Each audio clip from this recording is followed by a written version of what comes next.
morning. Hello, and welcome to Tuesday Newsday. Hi, Tenji. You too. Welcome to Tuesday Newsday. You can be participating if you want.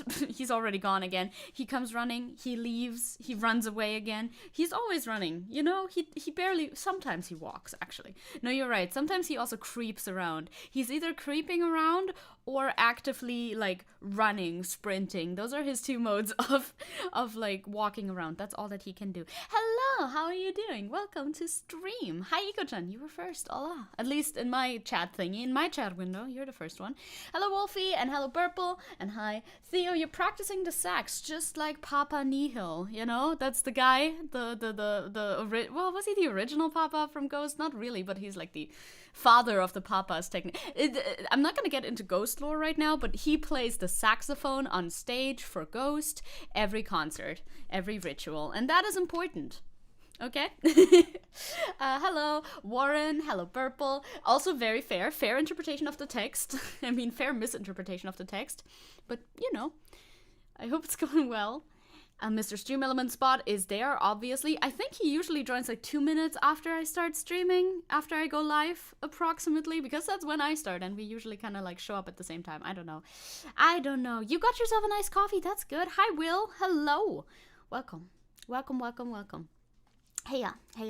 Tickus wickus? Does that sound nasty? It sounds wicked, doesn't it? I feel like it just sounds wicked, which is cool. Which I guess could also be seen as nasty at the same time. Like, wicked is sort of bad and nasty is bad, but in a different way. Hi, Hal. Agagi okite Zecke. Hello. Yeah, this is Zecke coming live at you from the quite sunny now. Regrettably, quite sunny California, located entirely within Germany. It is going to be 30 degrees again today. 30 degrees Celsius. So pretty warm. Not great, don't love it. Right now, not that hot yet though. We're still at like 20-something degrees, 22 degrees, because it's not like peak heat yet, but peak heat will come, and it won't be nice. Because it did rain earlier. It rained in the night, during the night, and in the morning a little bit, which was great, but then it stopped, and now the sun's out, and now it's gonna get really, really warm. Oh boy, I'm eating while watching Zecke, while playing Rome 2. Enjoy. Also, speaking of, the way Purple misread the comment made me think about what kind of mindset do you need to be in if you're laying pipe, to phrase it bluntly, to put a Zecke stream on in the background? Like, what kind of mental illness is that?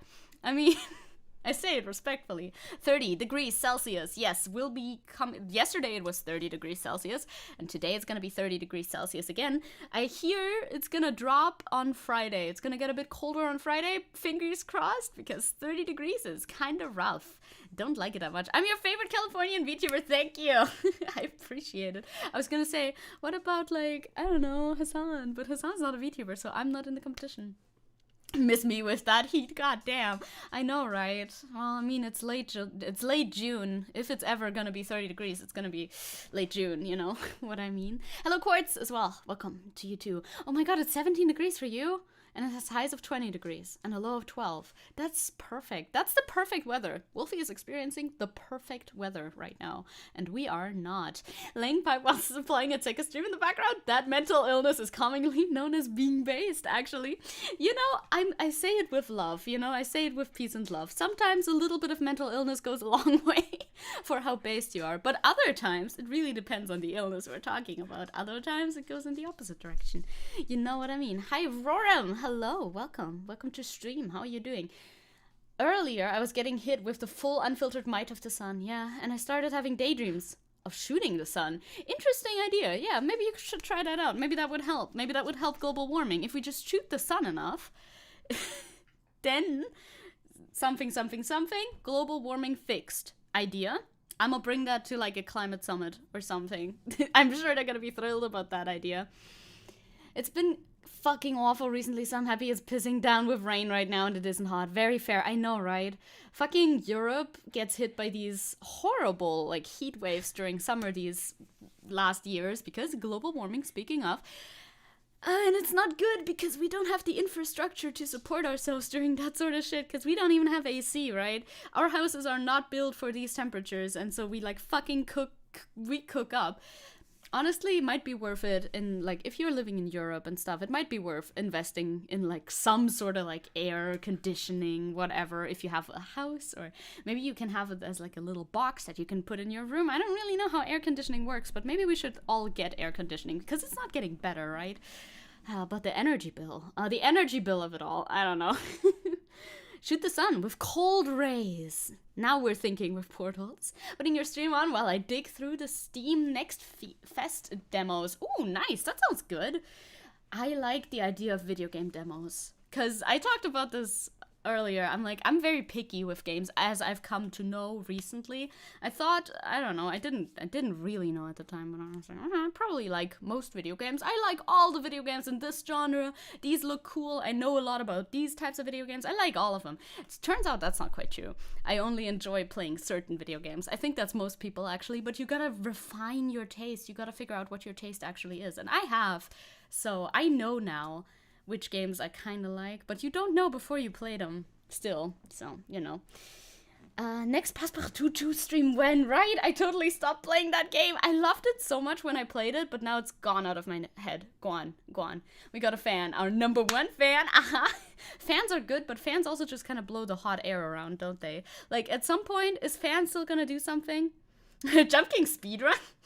What does that have to do with anything? During a demo or something, or... Also, I'm pouring water. Have some drinks. I'm noticing. I want some water. I want some water.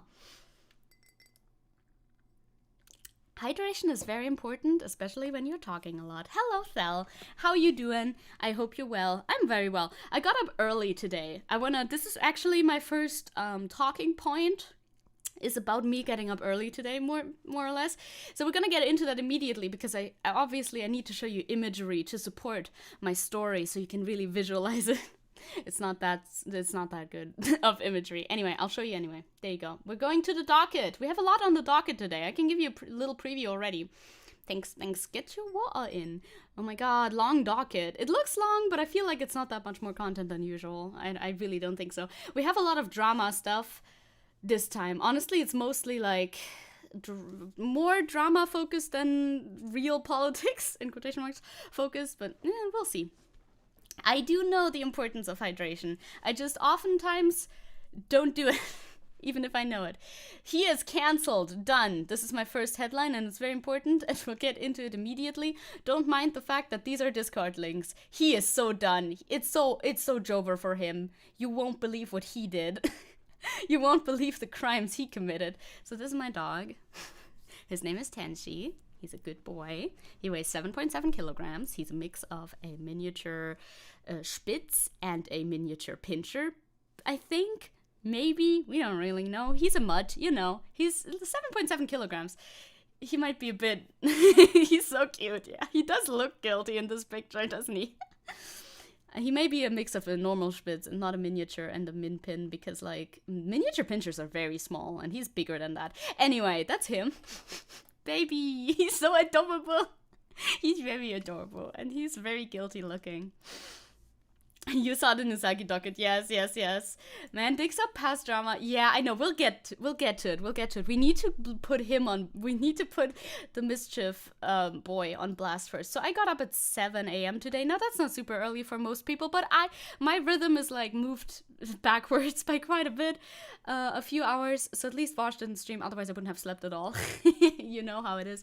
But you know, he's on break, so I'm fine. I'm unburdened by the sleepless nights caused by Vosh. So I slept, but I only slept till 7 because the water people came to us. What do the water people do? I honestly don't really know, but they needed to go into our bathroom and tear open the wall. I guess, I don't know. It's like a little thing, a little hatch that you can open. They needed to access something there, do their mechanic stuff, and then leave again.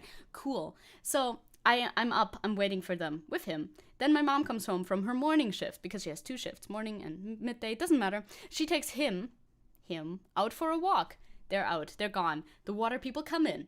Cool, good, because that means they ring the doorbell and Tenchi doesn't bark, because Tenchi barks every time when the doorbell rings, very loud and very persistently. Doesn't need to do that. But you know, he's our boy. He's the protector of the house, right? That's our alpha animal. He will protect the house. Or will he? He comes back home.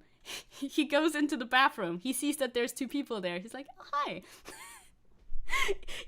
He's too polite. He will be cancelled right now by me on stream for being too polite. How dare he? There's strangers in your home, and what do? You say hi and wag your little tail? Look at that little tail. That tail don't wag like that. He's just happy. He's like, oh, cool, strangers, and doesn't say anything about it. No, he was very sweet. He was extremely sweet, and it's honestly a lot preferable than if he fought the strangers in our home. Now, is he a good protector of the house? No. No, he's not. But he doesn't need to be. He's just a little dude. He weighs 7.7 kilograms. What's he gonna do realistically? He just said hi. The dog. Mitzi and Bria are the exact same. Like, literally, somebody could come in, steal everything, as long as they don't ring the doorbell and or make any, like, other significant noise. Buddy, homie, my pal, my new best friend. Oh, you're taking the TV? Can you give me a pat on the head before you leave? Thank you. Good. He's just a friendly little gremlin. He is high left thought. He's just the goodest of boys. He has committed the crime of being too good of a boy. I have another funny image. This one's, like, the first one is very pretty, and the second one is, I don't know, it gives me a certain energy. This one really emanates a certain vibe that I needed to communicate with you. Then she to Robert, hey, you wanna play? Oh, hi, friend. Oh my god, would you like to pet me? No way, real pets for me? Okay. Yeah, hell yeah. That's all he needs. That is absolutely all he needs. Mitzi's a big fucking doggo, looks threatening as fuck, but when someone new comes in and gives her attention, she's like, belly rubs, please. Yeah, that's how it is. Who said door? Now, if somebody would be loud, that's a different deal. Because you're not allowed to be loud, obviously. That is obviously not in the cards. So yeah, that is the proud protector of the home. Just that he doesn't do that. Cancelled for being too nice to random strangers in our bathroom. But yeah, everything went pretty well. Good that we got that segment out of the way, right? Hail Satan, everybody! Hello, Siska! Look at my beautiful boy. He is that's not him at all, is it? Oh, this is such a good picture of him. I mean, in the sun, he always looks very majestic. That's just how he is, you know? Very majestic looking boy.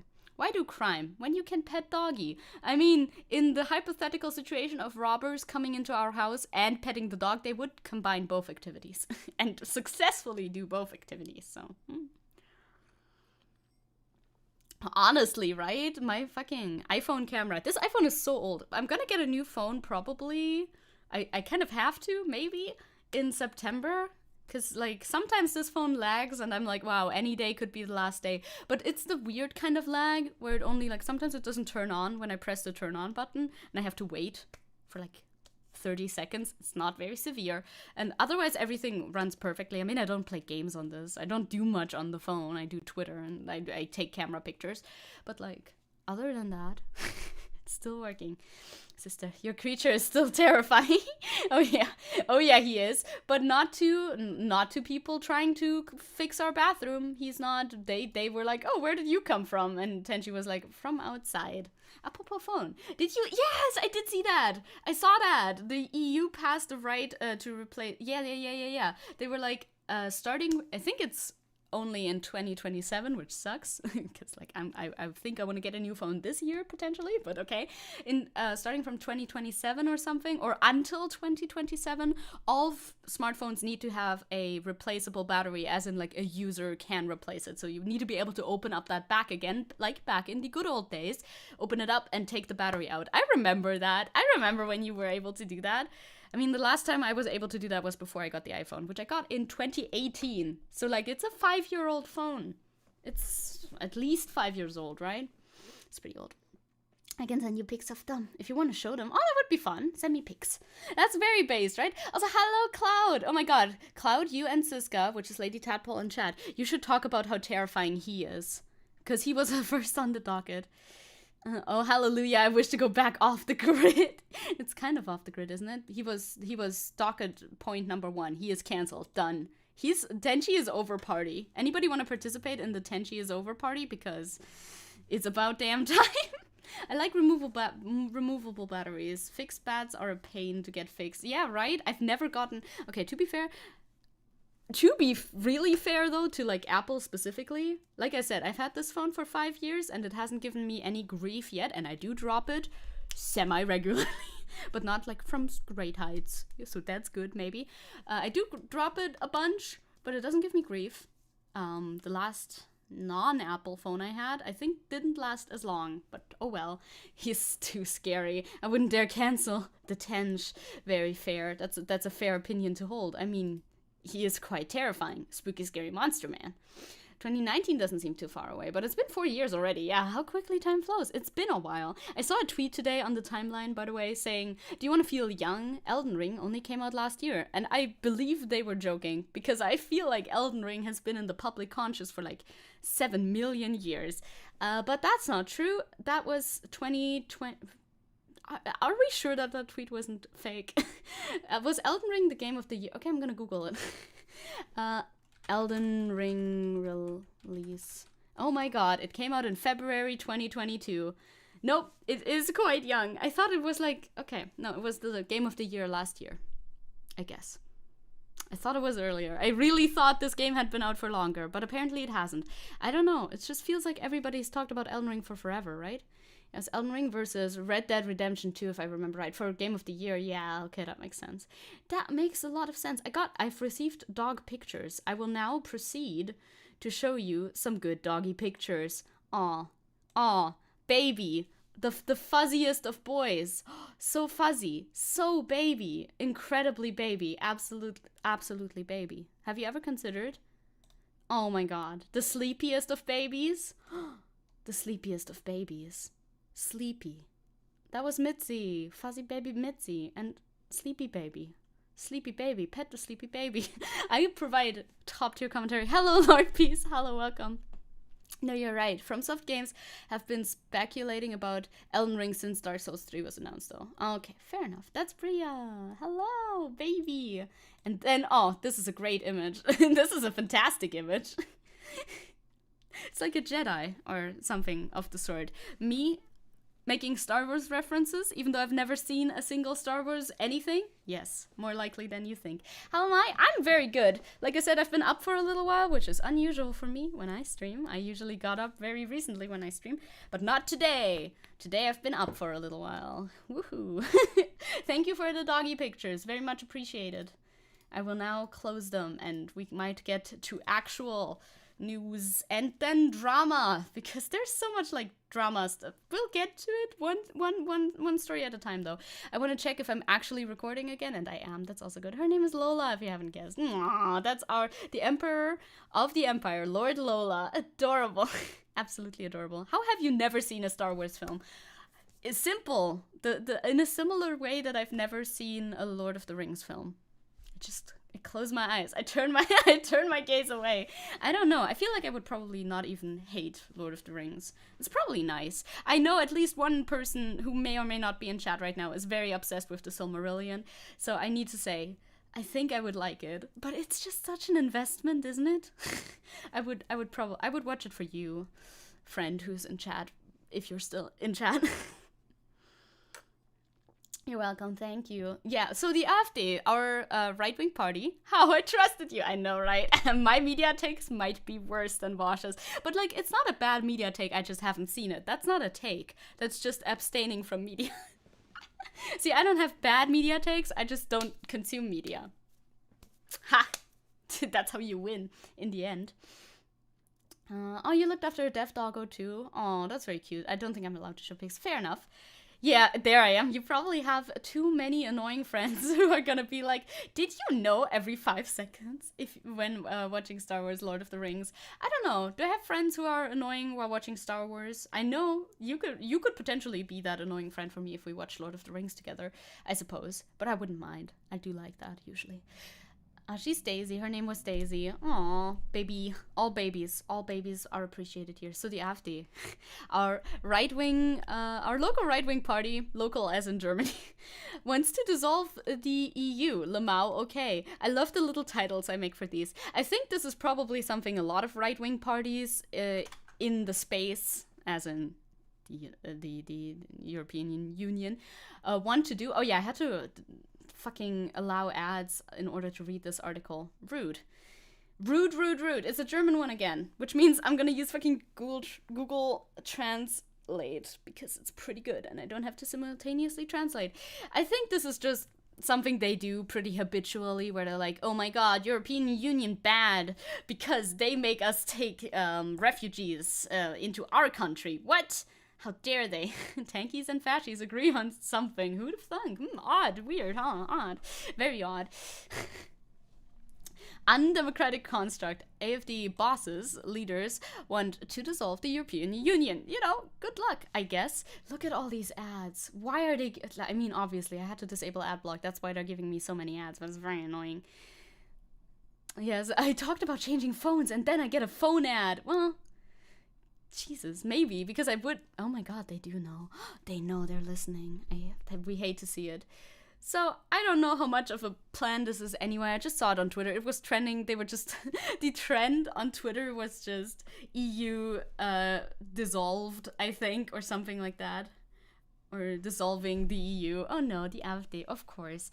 But like, it's not gonna happen. They aren't even in the... they aren't even like in any like of the unions leading our country. What are they gonna do in order to further their program here? Nothing, probably. The AfD wants to further tighten its position on the European Union, as in it should not exist. The main motion of the Federal Program Commission for the European Election Program states, our patience with the EU is exhausted. We are therefore striving for the orderly dissolution of the EU and want to found a new European economic and interest community instead. A federation of European nations. And that one will be so much better. And they will not tell us to take immigrants into our country. I guess that's their main stance, probably. That's probably why they're doing that. They might as well proclaim that they want to abolish the German economy. Like, I don't understand. They're like, we're going to dissolve this thing, then we're going to make a new thing, and it's going to be so much better. Sure, certainly. See ya in a second, Wolfie. I've just recently learned that the term tanky. Oh, let's go. Now you know. I never used that before. We only ever called them the weird, scary communists. No, that's also a very valid way of phrasing things because it's true. Yeah, the EU, like, literally though, the EU already lets refugees drown. Why is the AfD against it? Literally, the EU has very, I feel like, as far as I know, the EU has very strict immigration policies. You'd think the AfD and similar parties would be like, hell yeah, let's just make that even stricter and keep them all out. But no, they need independence for Germany and all that stuff, of course. I, too, am a European federalist, but I don't think I mean the same thing as the AfD. Probably not. Probably not. Most likely not, I would assume. They will vote on the application in Magdeburg at the end of July. Yeah, good luck with that. I don't think anything will come of that, but I found it funny that that was trending. Because, of course, Twitter always has, like, very strong opinions on these sorts of things. It says the EU and the globalist elites supporting it. Oh yeah, you know those globalist elites? I wonder what they are referring to when they say globalist elites. Good question.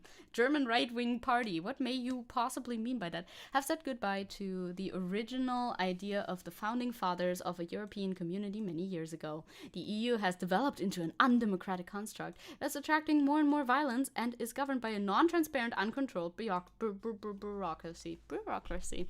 It was not reformable in the sense of the AfD. Well, yeah, I can see that. I don't think that the EU is perfect, but, you know, I don't think whatever the AfD supposes we should do instead of the EU would be any better in the least. Hello, Aidan, welcome. Yes, I'm not gonna throw in my input because I live in the UK, which is no longer a part of the EU, but this seems fucked. True, you're an outside observer now. You're like a impartial observer now, potentially. And this outfit and hair combo is pretty nice, isn't it? What event are you going to? I'm going to the news stream. That's enough of an event, I think. I want the EU to become a federal government, better them in charge than falling apart into amoebic tiny ethno-state vassals of America or China. I feel like we're trying to find like some sort of global, you know, global union. I like it when it's global. I like global shit rather than like... yeah, I think I generally agree with you, even though I know a lot less about this subject, probably. And I like it when it's, like, globalized and instead of tiny little states that only govern for themselves and then don't look out for the interests of, well, workers specifically in the other little tiny little states and just push all of this like separatism. You know what I mean? I was impartial with Brexit. Oh, you were? I said, as long as no one regrets leaving the EU and it doesn't affect me personally, I couldn't give a shit. Well, I feel like most of the British government does regret leaving the EU. Why did they actually do that? I remember following Brexit, right? I remember following Brexit a little bit, but I was younger then than I am now.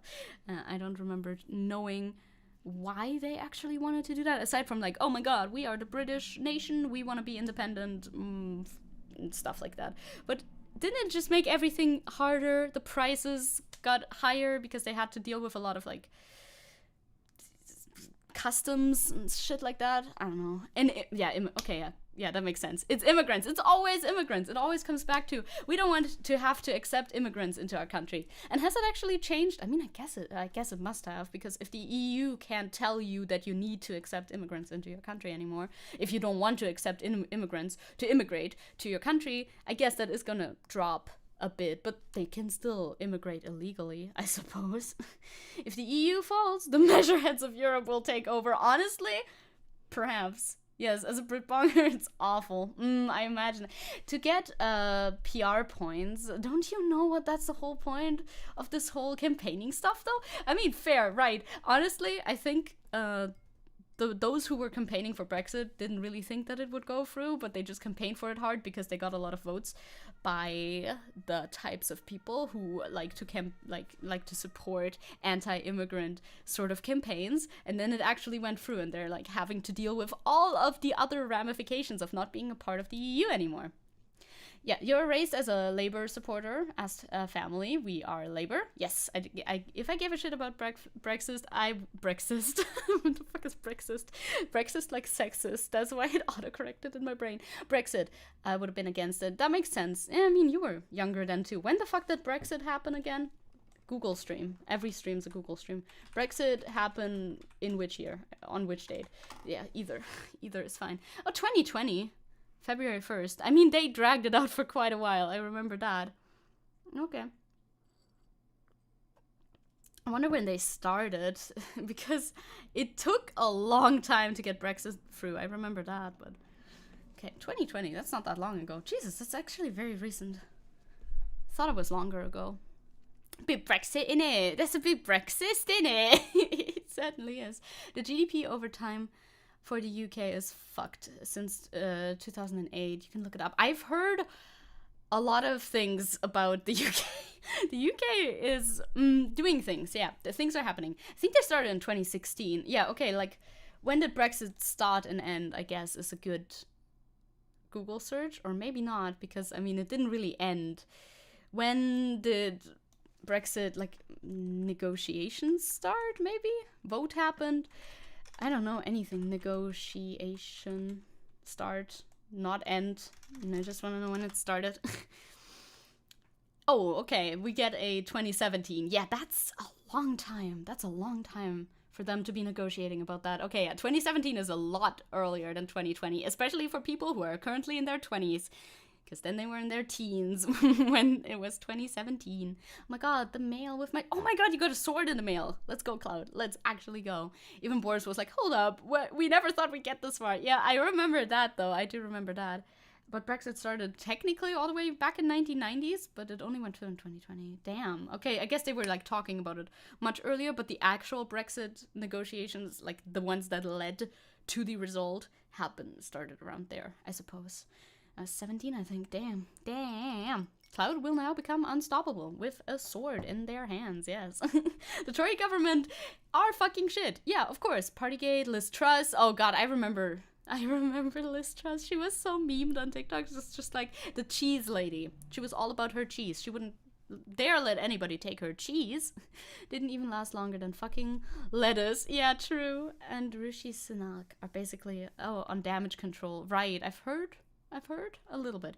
Now the UK has to do bad trade deals. They sure do, right? Europe feels more and more like welcome to Revachol.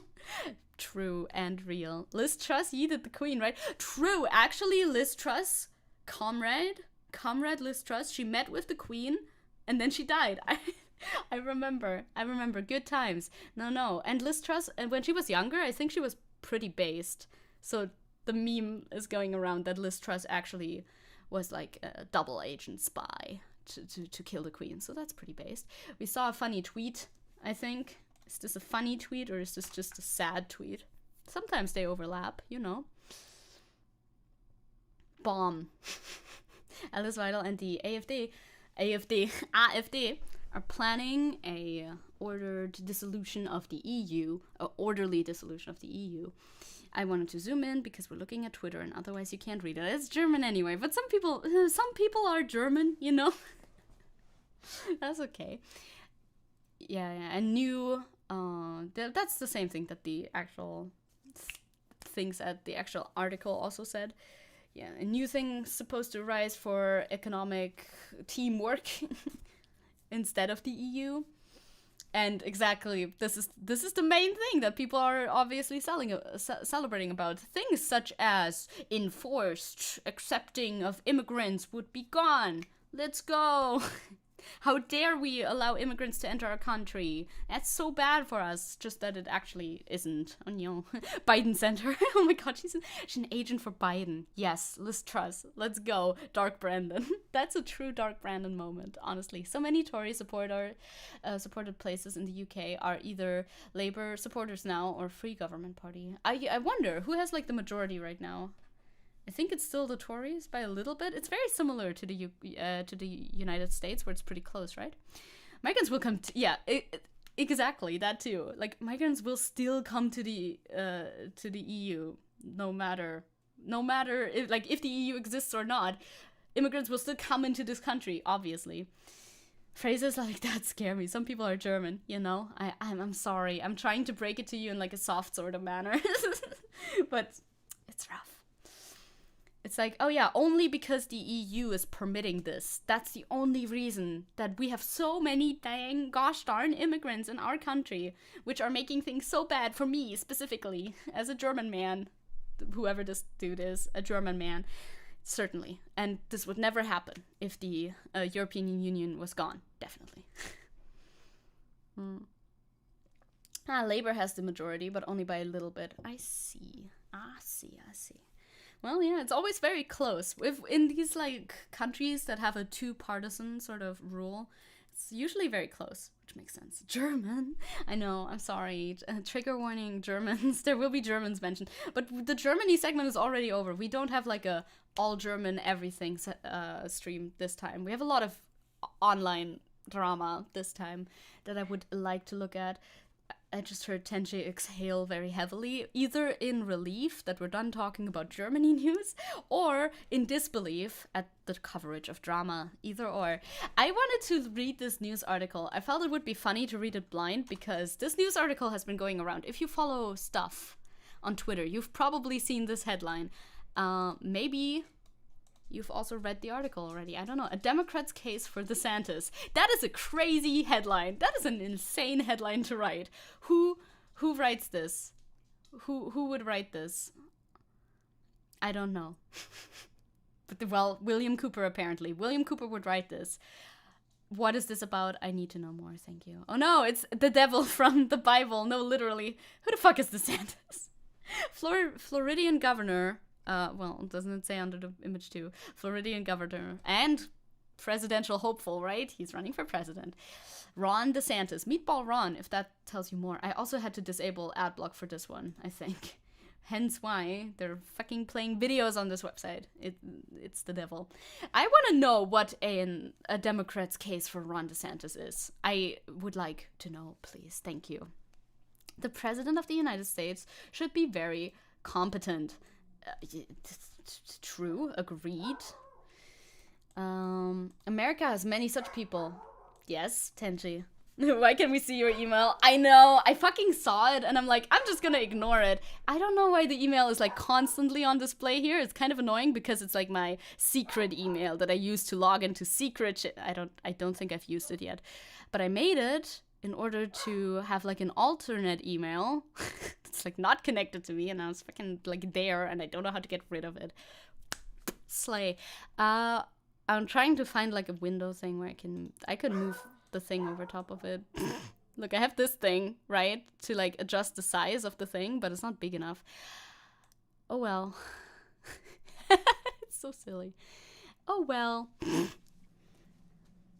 I can close it. Yeah, but I can't though. It's like literally at the, it's only at the very top. If I scroll up to the very top, I can close it. Yeah, that makes a lot of sense. See, look, I have this little size adjuster thing because not everything is the same size all of the time. It doesn't really matter, like I said, because like I share my normal email with you anyway. You can contact me at my normal email, please. My email is public. Maybe it's political masochism. This is a potential option. Also, Tenji has stop barking. That's very sweet. So, America has many such people, competent people, millions even, and this basic litmus test should not be controversial. I mean, I guess I agree so far. Yet the current president doesn't pass Joe Biden's recent onstage fall at the, oh my god, are you really talking about this? At the US Air Force Academy was yet another reminder of his declining physical and mental capacities. I feel like you could make an argument for one of these, but I don't think the other one is necessarily related to that, like, at all. Oh, look at that. I love People Hey. People Hey is an adorable emote. I really like that. Really liberal vibes. How did you... There is an idea of a me is a quote from fucking... Patrick Bateman. I do like that movie. I don't think I make a secret out of that. I do like that movie a lot. So I came up with that because it's fun. Just making sure no one can get into your email too. Hackers are smart people nowadays. Well, I mean, if having an email is all that it takes, then it's Jover anyway, because my email is public. I will vote for Zombie Biden if I could. I would vote for Zombie Biden as well. You know, if it must be done, it will be done. Hi, Tench. Hello. Sorry for calling you out on stream. This is so stupid though. Like he fell, okay? He is like a million years old. We know this. Does that mean he's great to govern the country? No. Is Ron DeSantis the option that we should go with just because he's younger? No. He may be younger, but he's also literally the devil. Biden fell again. Biden does fall a lot. He does fall a lot. I'm not the biggest fan of Biden, but you know, he's the best option America has at the moment. Sadly, I guess the best viable option because the others run third party or something like that. And therefore won't get very far, but Jesus Christ, okay. Oh, did you hear that what Biden said at a political speak outside the White House? Can we narrow it down a little bit? Which one? What did he say? Maybe I did see that. I don't know. Sometimes I hear some of Biden's speeches. Also, I've seen some on TikTok. I know. My news aggregator is TikTok. I'm a horrible Gen Z nightmare person. But they do sound very disjointed sometimes. But I almost think it may just be edited like that for TikTok. Oh, this one. Yeah, all trans people, including trans kids, are valid and accepted. Fucking Joe Biden is such an LGBT ally now. Like, he presents as one, and I like that a lot. And I think that's also very smart of him to do, because technically, the majority of people are, like, pro-LGBT. You may not think that if you're on the internet a lot, and you see a lot of anti-LGBT discourse, but actually, most people are in favor. They're just not that loud about it, because they're just like, yeah, these people should be allowed to live. Thank you. That's basically where their opinion starts and stops. And therefore, I think it's pretty smart for Biden to go hard on the support for LGBTQ plus people. Yes. I saw it from a very gay YouTuber and I loved it. I did see that as well. Dark Brandon arc. We're on the Dark Brandon arc. It's good. It's a good arc to be on. So now Biden, to be sure, has had a storied political career. His intentions are in the right place and his administration is brimming with intelligent and highly competent public servants. Well, that sounds pretty good, doesn't it? But the man at the top, POTUS himself, is well past his prime. So is this article just Biden is old and we should vote DeSantis instead because Biden is old? Support tends to be quieter than hate. It's very true. It is very true. And people, that's why people forget about that. People forget about how much support there's actually out there, oftentimes, in many different, like, spaces. So, the main Republican contender, meanwhile, also fails this litmus test. But Donald Trump isn't just far from very competent, he's outright incompetent. Yeah, I agree. He's also in stark contrast to Biden, dishonest, disloyal, and more concerned. more with himself than America's interests. He also happens to be very popular among the Republicans. Current polls point to another Biden versus Trump presidential showdown. I think that is what will happen. Also, who's this guy? Why is he here? Why is he on screen? I don't know. Liberal in 1932. We should vote Hitler because he's young. Hindenburg, old. Why is it true? Is this article AI generated? It says it was written by William Cooper. Now, maybe William Cooper is an AI man. It sure does read like that, doesn't it, though? But what about the third most likely person to be inaugurated president in January 2025? Ron DeSantis. Ron DeSantis is boring and stiff. True, he's mean. He's as likable as a stinky sock. How is this an argument in favor of him again? And he's on the wrong side of numerous important policy debates. From immigrants, to taxes, to judicial appointments. But unlike Biden and Trump, DeSantis passes the litmus test. He's very competent. It doesn't sound like it. If those are the first words that come to mind, boring, stiff, mean, stinky sock. If those are your first words that you think of when you think of DeSantis, perhaps he's not very good at running for president. PR is a part of running for president too, you know? Isn't DeSantis getting fucked over by Disney? Yep, that too. Disney, well, does Disney want to sue him, or does he want to sue Disney? I'm not 100% sure on that, actually, but, you know, Disney is in Florida. Disney is generally pro-gay, as long as it suits their revenue market and stuff. And DeSantis is very anti-LGBT anything. So they have a dispute. But Disney is a lot more popular than DeSantis, because like this article says, he's boring, stiff, mean, and a stinky sock. Since when is Ron competent? Literally. He just gets humiliated by Trump. He hasn't shown, like, much competency at all. You say, like, the article says, he's a Yale and Harvard educated lawyer. Okay. DeSantis served in the Navy. Okay. Before entering Congress and then becoming Florida's governor. None of this means that he's gonna be a good president, obviously. The author is from California. Oh, he's blind to what's happening in Florida. You think, but, like, if you want to write a fucking article about DeSantis, maybe you should educate yourself on what DeSantis is doing. A little bit. Just a little bit. I guess they just pump out these articles. And if you have a clickbaity enough headline, which this one certainly does, it'll get spread around enough. And then you make your money, I suppose. DeSantis's competence matters. Why? Because the most important quality to have in a US president is competence. We've been over this.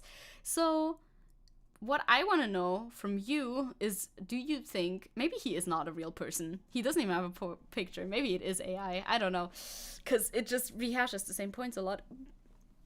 But do you think that Democrats should vote for DeSantis? Is this your, like, thought on the matter? I would love to see if there's, like, if there's, like, a conclusion at the end or something. Well, William Cooper of Truckee, California, is the author of Stress Test: How Donald Trump Threatens American Democracy. Okay, I think I've heard of that before. This does sound familiar, so he's not an AI person. Maybe he's not an AI person, but he could have used AI. Sorry, I'm late. Sleep issues and gambling addiction. Oh no, not the gambling. We're gonna talk about gambling later too, actually. Hi, Isabel. Don't worry about it, though. Yeah, I thought the bald guy that they randomly inserted into the middle of the article was him, but... Oh, it is. Yeah, it is him. True. No, that is him. William Cooper is the author of Stress Test. So I'm assuming this is him, because that's certainly not Donald Trump and not anybody else. So you put your picture there, but not on your little profile. Okay, it doesn't matter. This election, American voters will likely once again be asked to choose the least worst option for the nation's most important job. It would be much better if a highly competent, intelligent, and well-intentioned candidate replaced Biden on the Democratic ticket. Until then, DeSantis all the way. What a weird thing to say. What a very, very weird thing to say. I think we all want a more competent candidate than Biden, but so far, you know... That's what we got. We got Biden running again at the ripe old age of 1 million. Just gotta deal with what we got, I suppose. Maybe next time, you know, maybe next time. I like saying we as though I vote in the fucking US presidential election. Sure. William Cooper is such a generic name that I refuse to believe he isn't a robot. I mean, this picture could be AI generated. You don't know, right? Hey, Roselia, ew, not DeSantis. Yeah, not DeSantis, dude. Dude runs our state like a trash heap. Oh my god, no, you're in Florida. I'm so sorry. That's very sad. That is very sad. An 80-year-old who can't walk straight, Joe Biden, a 76-year-old with emotional intelligence of a 10-year-old, Donald Trump, or a 44-year-old Harvard law-trained Navy vet who skillfully runs his home state. What?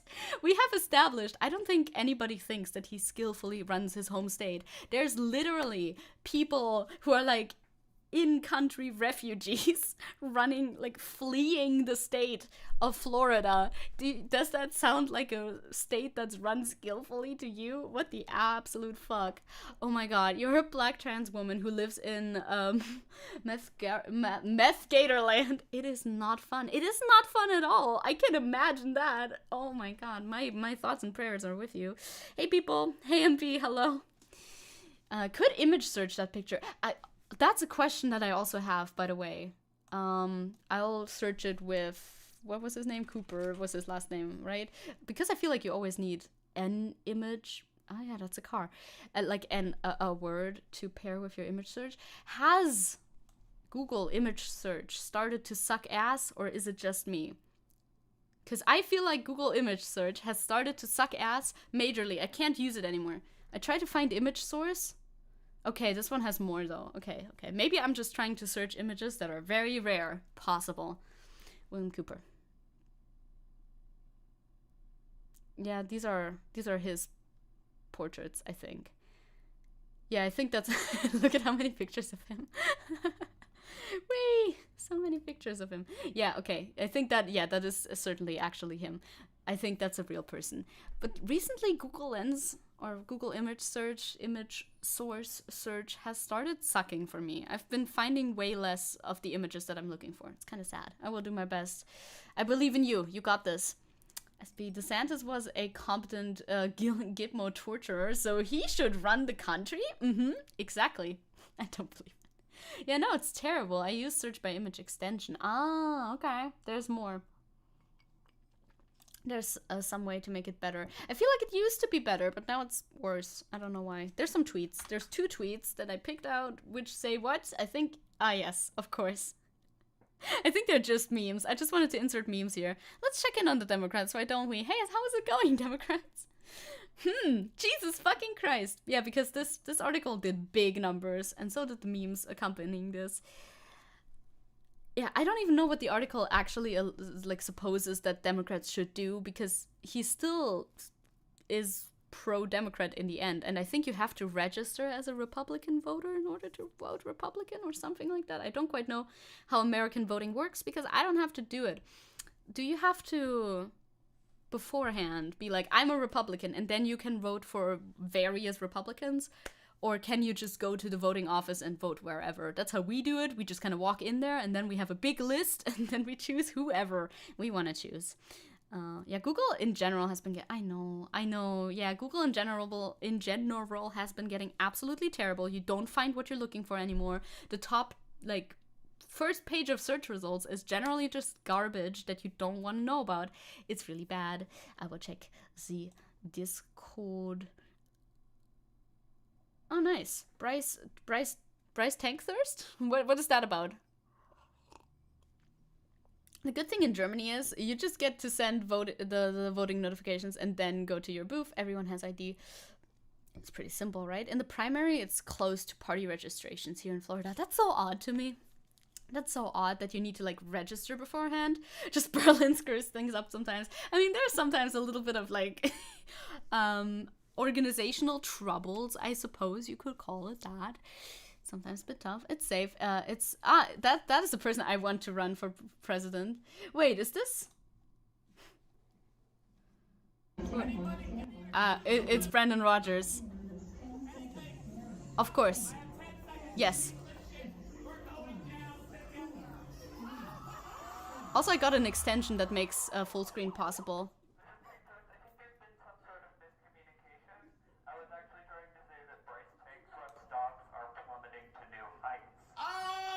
Plummeting, yes. Brandon Rogers. I've watched some of Brandon Rogers' content before, yes.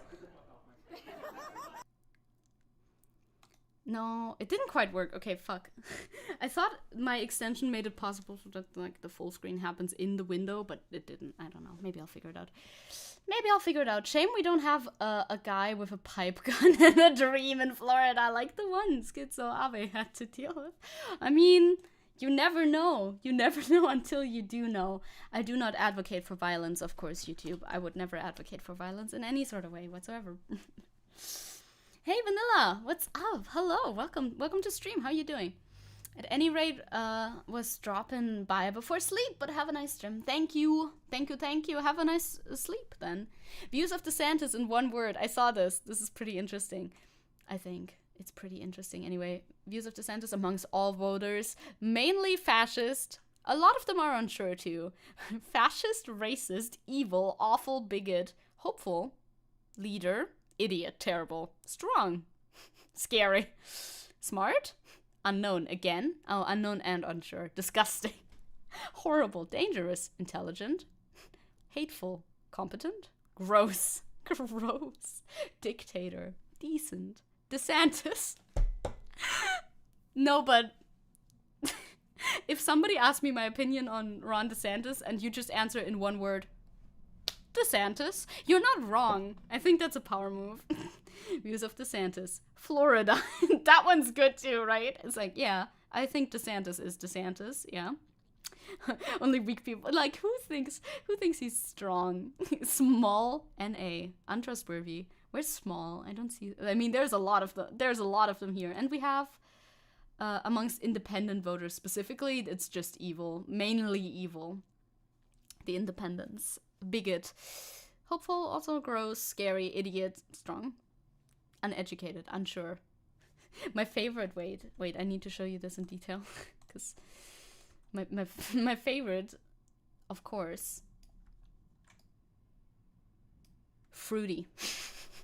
Views of DeSantis, Homelander, Homelander energy, fruity. I know exactly who influenced. I know where this sort of strain of thought is coming from. Pretty sure Hassan has called him fruity before. Fruity, lol. Just a little bit. I mean, there's some mixed thoughts in there, but it's overwhelmingly negative. At least the negative ones pop out a lot more. I mean, fascist is the biggest word here, and over here it's evil, which, you know, fruity. Yes, fruity, indeed. Devil. Wait, is devil in here? That would make sense. There's Trump, too, which is actually wrong.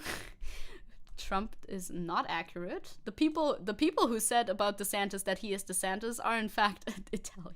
Are, in fact, a lot more accurate than the people who said that he was Trump, because he is DeSantis and he is not Trump. Honestly, DeSantis acts like an Austin Powers villain. Truly, he's like an evil little dude. So evil does make sense. He does have evil vibes, you know. Oh, I see. Monster makes sense. Monster works for him, I think, with the kind of legislation he's been trying to pass and been passing. Yeah, devil is on the left. Oh, devil. I want to find devil. Oh, there's a little devil. I found devil. Asshole. Insane. Excellent. Film. What? Meh. Ron. That one is just Ron, real small. I wonder where they got this from. I'm sure it explains it somewhere, but I don't wonder that deeply that I have to look into it actually. Like $1 million. That sort of energy is the energy that Ron DeSantis exudes. So things are not going super well for him. Like I've said before, like everybody has said always, he's probably not gonna get very far. The Republicans would rather vote for Trump, who's literally being, like, arrested. Okay, and then Trump is gonna lose to Biden again. It's gonna be a complete repeat of 2016, and I don't think it's gonna be any different, unless, of course, those fucking lefties on Twitter who write, you don't have to vote for Joe Biden, don't shut the fuck up and continue to, like, perpetuate that idea. No, I actually, as a sensible person in the United States, you do kind of have to vote for Joe Biden, though. Like, you kind of do have to. Like, you really should. If it comes to a head-to-head. Because, you know, it wasn't like a landslide victory. And it's not going to be a landslide victory this time either. It's going to get pretty close. So every vote counts. And we know the Democrats have a lot of well, people who vote Democrat have problems with Biden, and for good reason, but you still should vote Biden, please. Guessing the Trump one was a reference to how he was elected to the governorship. Yeah, true. Campaign was a virtual filleting of Trump. It's very true. I remember those, like, seeing those campaign ads or whatever they were. He was, like, teaching his kids. It was something about, like, kids' bedtime story and stuff, and just the Trump advertisement all the way. I hate anti-voter leftists. Yeah, we're not at a point where voter boycotts work. I agree. I agree very much. Abstaining from voting is giving the opposition more power quite directly. You said 2016. You meant 2020. I meant 2020. I did mean 2020. Yes, I did mean 2020. I misspoke. You're right. It's probably there somewhere. Oh, maybe. Yeah, that word might be present somewhere, but maybe they censored. Well, assholes in there, so it might be in there too. I don't care much about the election because I always got hospitalized every single time during it. Well, that's very bad, like, energy to have around the election. I hope you don't get hospitalized this time. Have you seen the pudding finger ad? I have seen. Hi dog, by the way, and hi Dharma. I have seen the pudding finger ad. I do not know where this comes from, but it's honestly even funnier if it's never explained to me, ever. I just know that Ron likes his pudding. I don't know why, but apparently he does. Yeah, Rammstein. Sounds familiar as a band? Yes. Are we gonna get to... Yeah, Rammstein is on the docket. Do we want to talk about Rammstein? Rammstein has been facing some serious allegations. And it doesn't seem very good. You know, there are allegations still, but people, like, the investigation has started as far as I know, and a lot of people are now even more so talking about it. There's been talk about it for a little while, but I think it's getting a lot more coverage right now. I saw a German video suggested to me, so I searched if there's any, like, English videos that I could show you, because I'm not gonna show you a full German video. Yeah, Rammstein is a very popular German band, metal band. Yeah. Abstaining from voting is like not choosing the option to get punched and expecting people not to pick get shot. Truly, truly.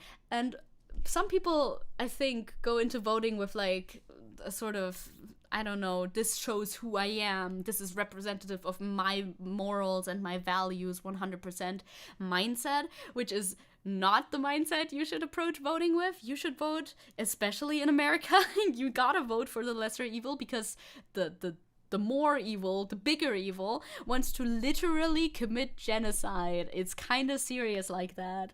Sometimes it's like, you know, he's just the lesser of two evil. Yeah, by quite a bit. By quite a bit. By a significant margin. You should really take that into account, honestly. What did they do? And did they do it? It's about, you know, it's about weird sex parties, as far as I know. It's about, you know, sexual abuse allegations against the lead singer, specifically, against Till Lindemann. A bunch of women have come out against him. And, you know, it wouldn't surprise me, just in the sense of they're a band. And you just gotta go into it with the assumption, yeah, bands are kind of fucked oftentimes. Not every band, obviously, but they do have the opportunity. They have fans who absolutely adore them. They're easily manipulated. What the? Listen. What's happening outside? There's 2 sirens. Oh, okay. Oh, no, it's not CP, though. No. It's not CP. Not this time. Not this time, as far as I know. Sex cult Alexander Hall moment. Truly. I don't think it was a full-on cult, but we'll figure it out. First, though, we have a VTuber that got fired over baseball tweets. There's a news story on Dextero. I don't really like Dextero much, but I guess they do a lot of streaming coverage. So, VTuber news. Because that's kind of my category, if you didn't know. So I cover some VTuber news sometimes as well, but only if they're interesting enough. Mirei Gundo will graduate from the VTuber agency Niji Sanji. Hello, Caliban. Also, welcome. Over baseball. She made a tweet during a baseball game, making a joke, basically. I wonder if they have the tweet in this article or not. I think they should have this tweet in this article somewhere. She made a tweet about baseball that was insensitive and people didn't like it. And therefore, she basically got fired. Yeah, False Eyed covered this as well. Is it False Eyed or is it False ID? I feel like it might be false ID. Baseball fans about as wild as football fans. Yeah, apparently. But in Japan, they're very, like puritanical in a sense, maybe? They're very intense in a very, like, strict sort of boring way. You know, like, football fans are bad in the sense they will, like, burn an entire city down. But Japanese baseball fans are bad in the sense they will send legal threats, you know? That sort of thing. They take baseball way too seriously. How insensitive are we talking? Not that bad, in my opinion. One stirred up some controversy. I'm assuming you're gonna link to the tweet. Because otherwise, why would you? Yeah. Translate the tweet, please. Thank you. Which is bad because Google Translate Japanese is horrendous. So I would love if they had like an officially translated version because my Japanese is not good enough. But this ball thrower, when a strong person stands up and throws it to the head or body, can they be suspended? Great translation. Generally, I think what this tweet is trying to communicate, it's like a whole Twitter thread she was doing, commentating on it, being like, oh, if the enemy I don't know much about baseball, if the enemy person who throws the ball in baseball throws it at the head of the opposing team's person who hits the baseball with a bat, would they be suspended for doing that, or something like that? It's supposed to be a joke, like, oh, if they're strong enough, you know, they could just win like that. That's how I interpreted it anyway. And people did not take this kindly at all. So there's, well, thank you. We could put it into DeepL if that would help. DeepL translate, because that's better. DeepL is better than... Not too German, please. No. I would like just Japanese. Because if we could put it in DeepL, we might get a little bit of a better understanding. Is this helpful? Well, I don't know. Is it helpful? What did you say? In baseball, the act of intentionally hitting a batter with a ball, dead ball, is not recommended in accordance with sportsmanship. I'm sure she knows that. I'm certain she wasn't actually asking. I love DeepL. DeepL is good. I've used it to cheat on my exams before. What? No, I'm kidding. Am I? Recently, before a game against South Korea, the South Korean national team made a statement suggesting that that ball be hit to Japan's Shohei Ohtani in advance, which was considered a problem both at home and abroad. Well, obviously. Who made this suggestion? Just generally. The South Korean national team made a statement. See, but this is the difference. Like, if you're on the team and you're like, I'm gonna fucking kill that dude, I'm gonna give that dude a concussion by hitting him with the ball, that's very bad, and I understand that you might get banned for saying something like this. She, however, in my opinion, is just a VTuber. Just a Hello, yes. Just a VTuber tweeting about baseball. And probably making a joke. Probably. Like, oh, why does that impact anybody? She doesn't. She doesn't know anything about baseball. Me neither. And she doesn't do sports. It doesn't. Jap gets canceled. Nihongo jozu. Usually it ends in a bench clearing brawl. the sports events. Stop. It's like, what's happening? Sportsball fans being sportsball fans, but like even more litigiously than others. So how does DeepL translate this? Can't the person who throws this ball, or the stronger person, be suspended if he throws the ball at his head or body when he stands up? Like, generally, like, I don't know if this is meant, honestly, don't know if this is meant to be funny or if this is meant to be a real question, but I think either way, it shouldn't matter that much. However, Japanese baseball fans thought it mattered a lot. Which, okay, I guess. Wait, Warren said something. Didn't help that Japan won a baseball cup earlier this year. I guess. I guess so. I know that that's like their national sport that they're really like into, but still. So are people harassing her so she quits? Or, sorry, I forgot. They were basically very outraged as far as I know, but Nijisanji itself, like the company itself, acted very quickly. Like, when were these posted? Okay, they didn't act super duper quickly after all. I thought these were more recent. These were posted on March 22nd. That's a long time ago. Okay, Nijisanji acted slowly. But they now... I think they suspended her though, didn't they? They suspended her around this time and now they actually terminated her contract. they didn't terminate it. She was forced to graduate because, yeah, Niji, Niji-sanji business practices. Hello, Type, welcome. Niji-sanji not looking to be the best of companies at the moment. Yep. Yeah, in March. Okay, you also said so here. Posted a series of tweets reacting to an ongoing baseball game. In these tweets, she questioned her fans on the sport in an attempt to better understand it. Yeah, it honestly sounds pretty innocent. Who cares? She's always been the edgiest one in Niji. I've heard. I have some. I don't know how much of receipts I was able to find because I feel like she was pretty niche. I don't know if that's true or not. But I looked around a little bit about her, and she has been in hot water before. This is not like the first time this happened, but still, I feel like this is a weird catalyst to have for her suspension. Most of the tweets were innocuous, but one stirred up controversy after she asked if a strong pitcher could throw the ball in the opponent's head, if that would result in a suspension. This upset a lot of Japanese fans, pushing the agencies to suspend her shortly after. Right, she was suspended first. She a Chun? No, I think not. I think she's based, but I'm not 100% sure. I don't really know her. I've heard about her today. I've learned about her, well, yesterday evening, actually. Since the suspension, she hasn't posted or streamed. Obviously, that's how suspensions work. 3 months on, and now Niji-sanji, her time at Niji-sanji is coming to an end. They posted a graduation thing. We could look at that, but it's basically the same. She's like Niji's Hoshomarin. Huh. Very kinky, then, probably. Yeah, she didn't want to be an idol. I do know that, but not have to be. Yeah, she just didn't want to be an idol, as far as I know. And I don't think Niji-sanji was, like, ever a strict idol company like Hololive was. Don't work with Japanese companies in Japan. Workers' rights laws are guttered here. Honestly, Japan has so many black companies. Like, even the good companies are shitty by Western standards oftentimes, and that's just their laws over there. Like, a lot of their laws suck ass.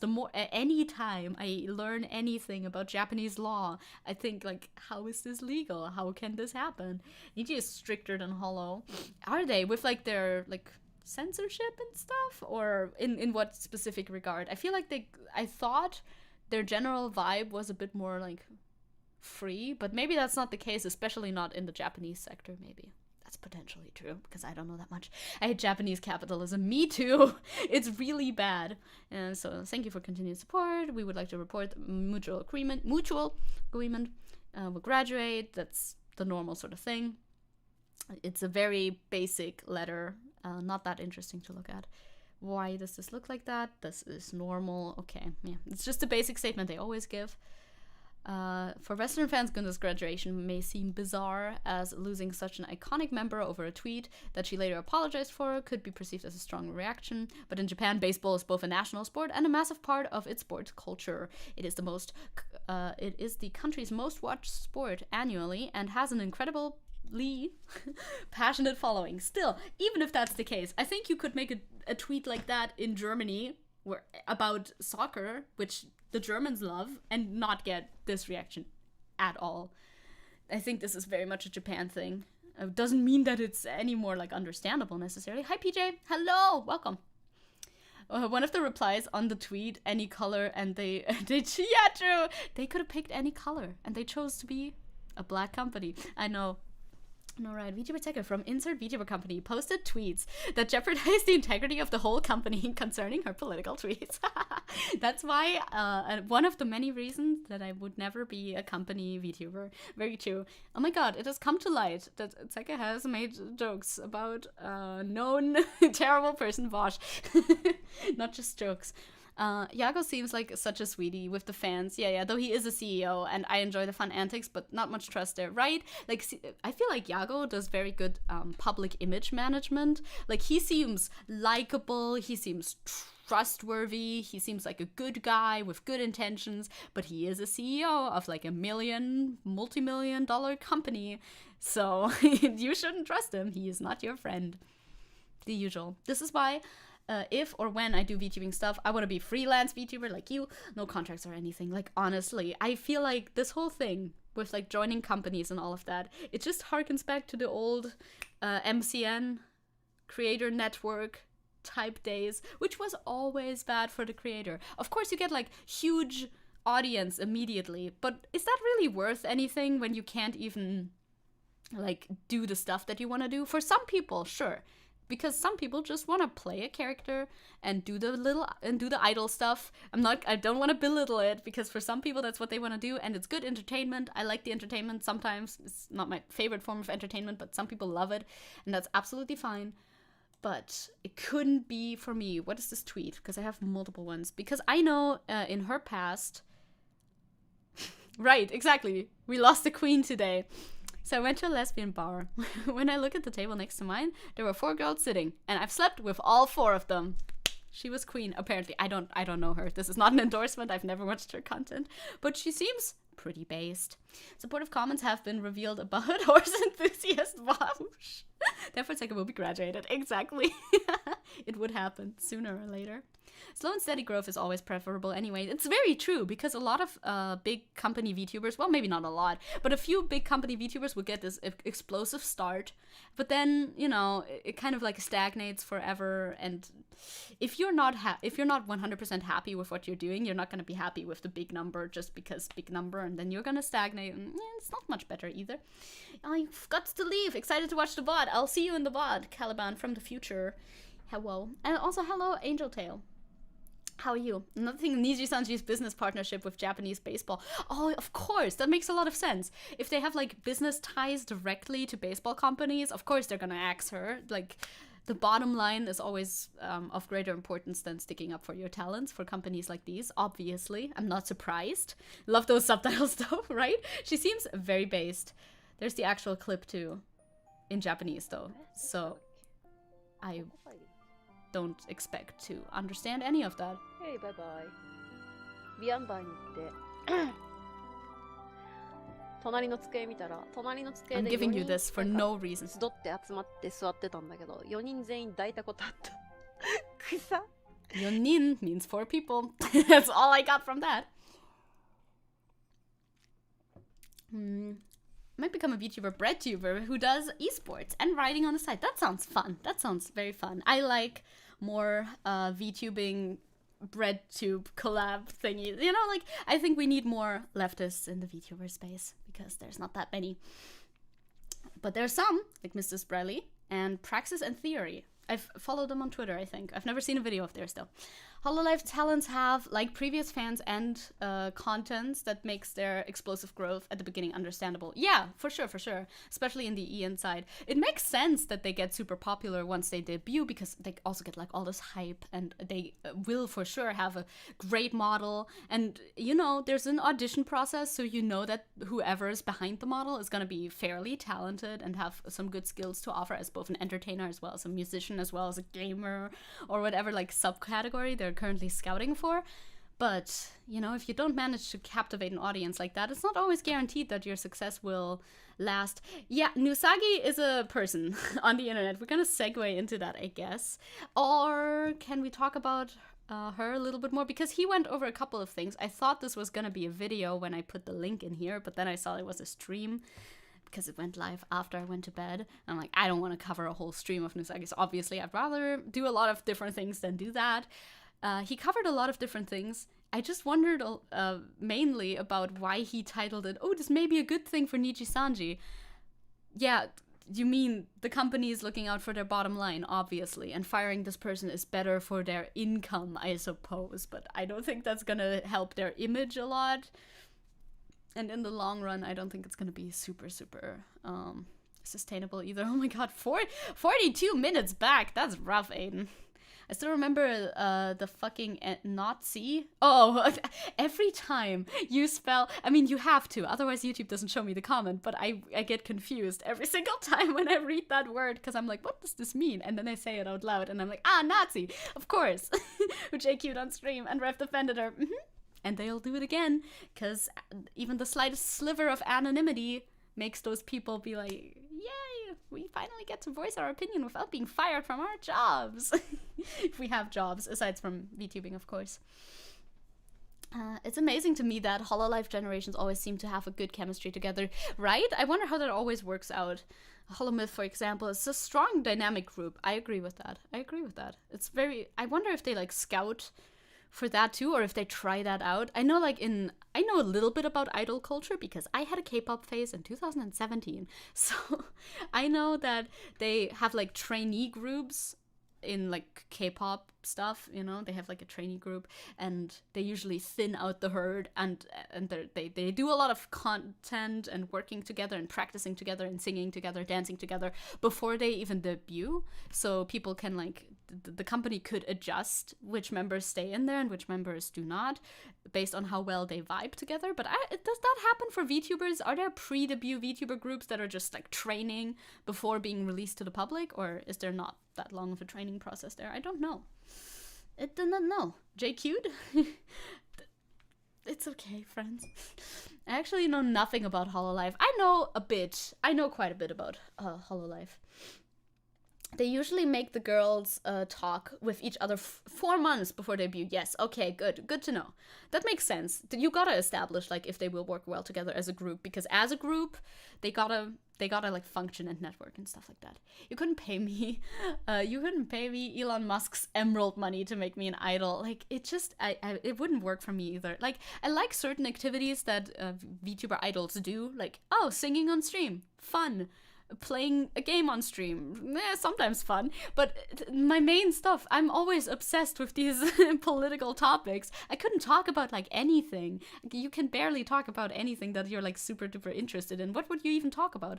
You need to have interests that are very like palatable in order to be a successful VTuber, I feel like, or you just need to shut the fuck up. But I would be very unhappy, so I couldn't do that. Yeah, JQ is the Jewish question. It's an anti-Semitic conspiracy theory. Yep. Yep. I couldn't be an idol. Very fair. I feel like it takes a lot to be an idol, or a good idol, even, at least. So, she got fired over this baseball tweet, but also there was a little bit of backstory. This person, I think he's called Depressed Nusagi. Nusagi is just the fan name for Pekora fans, but people just refer to him as Nusagi because he's a YouTuber who makes videos about VTubers.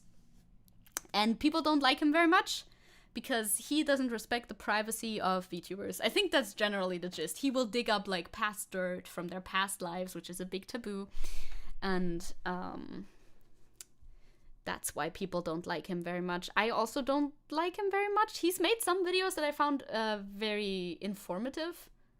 Like, I think he has one video on Coco from Hololive, which I found to be informative. I didn't see anything wrong with that, if I remember correctly. But people generally don't like him very much. And he made a stream on this situation as well, where he went over various stuff. I kind of skimmed through it. As you can see, I'm at like minute 100, like, I'm at like 1 hour in here because I started skimming through around here. But he basically, literally, you can see that he just looks at the stonks and compares the stonks and is like, well, line go up, so therefore, Nichi-sanji VTuber graduation may actually benefit the agency. Which, I don't know if that's a conclusion you can immediately draw from one day stonk, like, changes. Now, I'm not an economics person, but that seems a little bit overtly simplified, don't you think? Stonks! Stonks.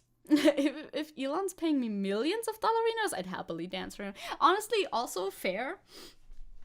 Like, money is important. If you get offered a lot of money to sell out some of your morals, it's kind of understandable why people would take it, because money is important, you need it to live, you'll feel a lot happier if you have reliable income, but you don't need millions, you just need enough to like comfortably survive, which is different for everyone. But as soon as you have like a surplus that's way over the top, it won't make you any happier. There's like a threshold to money happiness. And I think my happiness is very much closely tied to what I make and like the kind of content that I'm able to put out there. So I think I would not be very happy in that equation, you know? Stonks. Let's just say I'd rob Elon's grave for his Rolex in Minecraft, in Gary's mod, in VR chat, obviously. Do you think he would be buried in like a tomb like the pharaohs were? Perhaps. Nietzsche just had like the 3 big concerts last week, so that probably had more of an effect on the stonks than the graduation. Exactly, right? Like thinking that this graduation is the only aspect that makes any difference in their stock market thing. I think that's a very simplistic way of looking at this. Now, I'm, like I said, not an economics dude, but neither is this guy as far as I know. So, you know, he just looked at all of that. There was this time when Nazuna was like a couple months into being Nazuna, and this guy brings up the Rusia drama. Like, damn, let sleeping dogs lie. Yeah, he does. He does dig out old drama a lot, as far as I know. That's his main thing that he's known for. I think he's calmed down a bit while looking into people's past lives. It was like a whole thing. I hear he's apologized for it. He talked about this in this stream at some point where he's apologized for it. Here he was looking into all of her past behavior, not anybody we mentioned just now, but Mireille Gundo's past behavior, because she did have a history of controversies, and some people say, okay, yeah, she was problematic, I guess. I don't know what people's opinion is exactly on that. Many people say she was based and fun. Other people say she was bad because she didn't want to be an idol. Now, I think that can go two ways as well. If people say like, oh, I don't like that idol stuff, it's either they don't want to be, it's either they're too far on the left or they're too far on the right to be an idol. And it could be either one. I don't know Mireille, but she didn't seem to be too bad. Maybe we can, like, maybe we bake Elon into a nice pie so he can finally contribute to society. The Elon pie. Now, I don't know if I would want to eat that. He doesn't look very appetizing, but you know, with enough spices and stuff like that, maybe we could make it work. So he made a whole stream about it. The title is pretty egregious. Why would you title it that? I don't know. And yeah, it's a graduation, not a termination, not a graduation. We really need a new term for forced graduations. I mean, I guess maybe. Sweeney Todd moment, true. Secretly wanting to be able to find the means to earn a bit more so that Moi could start some organizing in our locally here in the islands of the Philippines. Hopes and dreams, right? No, you can openly hope that. I feel like wanting to have enough money in order to do stuff is absolutely fine. I know you do, Isabel. I know you do. Eat the rich, literally. I never cared much for drama channels. They're always recommending them to me. All they do is give me things to be mad about. I don't need... I need to watch more things that make me happy. That's very valid and real. I'm kind of a whore for drama a little bit. Like, I'm not above... I'm not below or above. No, I'm not above admitting that. I will admit that I am a little bit of a whore for drama on occasion. It depends. Sometimes the drama is old and chewed out and I don't give a shit and people should stop talking about it because it's boring. But if it, if it pertains to anything that I'm personally interested in, yeah, I want to hear. Yeah, I want to hear the gossip. I wish to hear. I wish to hear. Shout out to Tipster and Bowblax. Yes, for sure. In that case, me needs to rethink the salt take. If we put enough salt on Elon Musk. Hello, Skandar. Hello. 2 exams remain. Oh my god, you must have done so many exams. Holy shit. All right. So, do we want to do like a Nusagi segment that is basically not related to the baseball thing at all, but also I thought about it because I thought about covering some of those videos before because they struck me as really weird and I had some things to say about them. Yeah, sure. Why not? I think it's a fun idea. Zecke is the Lord below. As above, so below. I'm doing the hand signals. The drama of it all. Don't want to eat the rich. They're full of plastic, sugary, and probably bleed green paper. They probably do. They're not known to frolic around in the fields. And that's our standard for meat, like normal like pig meat. We want them to frolic in the fields, at least like once per week. It's important. It's like the all-knowing. That is definitely me. True. You stopped watching drama channels since after, the drama with Coyote Lovely and Illuminati. I know about all of that. A bit, at least. Sometimes it just drags on too much. At some point, I just don't want to listen to it anymore either. Yeah, he does talk about, he analyzes VTuber trends and stuff, and it's very much a business industry POV. I agree. And Hololive-centered, Niji-centered. And yeah, I agree. I agree very much with you in that comment, Angel. Especially, he has this series that he started, which is the weird mommy video, as I've called it, in my notes, so I remember which one I want to talk about.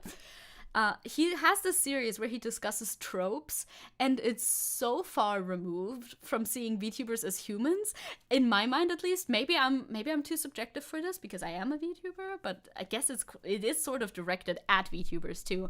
It like looks at it in such a cold, like market analysis sort of way that it was super off-putting when I first saw it, and that's why I kind of wanted to show it to you and talk about it. Perhaps. I think I will, because I think it's interesting. The mommy one was the worst one out of all of them. I didn't watch all of them, but the ones that I watched, the mommy one struck me as really weird. Really odd analysis. Wanna see? Let's see. Let's see what he has to say. They're entertaining in a way that they make me feel very much put off. Yes. Sometimes people make good content, Wolfie, yeah, but are then terrible people. Didn't watch it for that reason. I would love to hear some more thoughts on than the character. Yes, hear all the thoughts, share all the thoughts. Last time I did full screen. No, I did the real full. I want like the fake full screen. I have the volume mixer thing. Oh, you can't even see it. Well, you could do like full. No, okay. One day I'll figure out how to do full screen in the window. Is there a thing how you can do full screen in window? Is it maybe theater mode? But it's already theater mode. Anyway, I don't want to see someone psychoanalyze kinks. It's weird, kind of, isn't it? VTuber tropes. The mom. It will just be a lot of me going, ew, this feels really weird. But that will be my commentary for this then. I'm V-gambling while watching this. No real money, though. That's good. Okay, that's better. We're gonna get to gambling when we get to our... this talking point. In two talking points, we'll get to gambling a little bit. Yeah, it's all like a massive mess in that area of the furry community for some reason, Wolfie. I know, right? They all know each other and they're all in cahoots.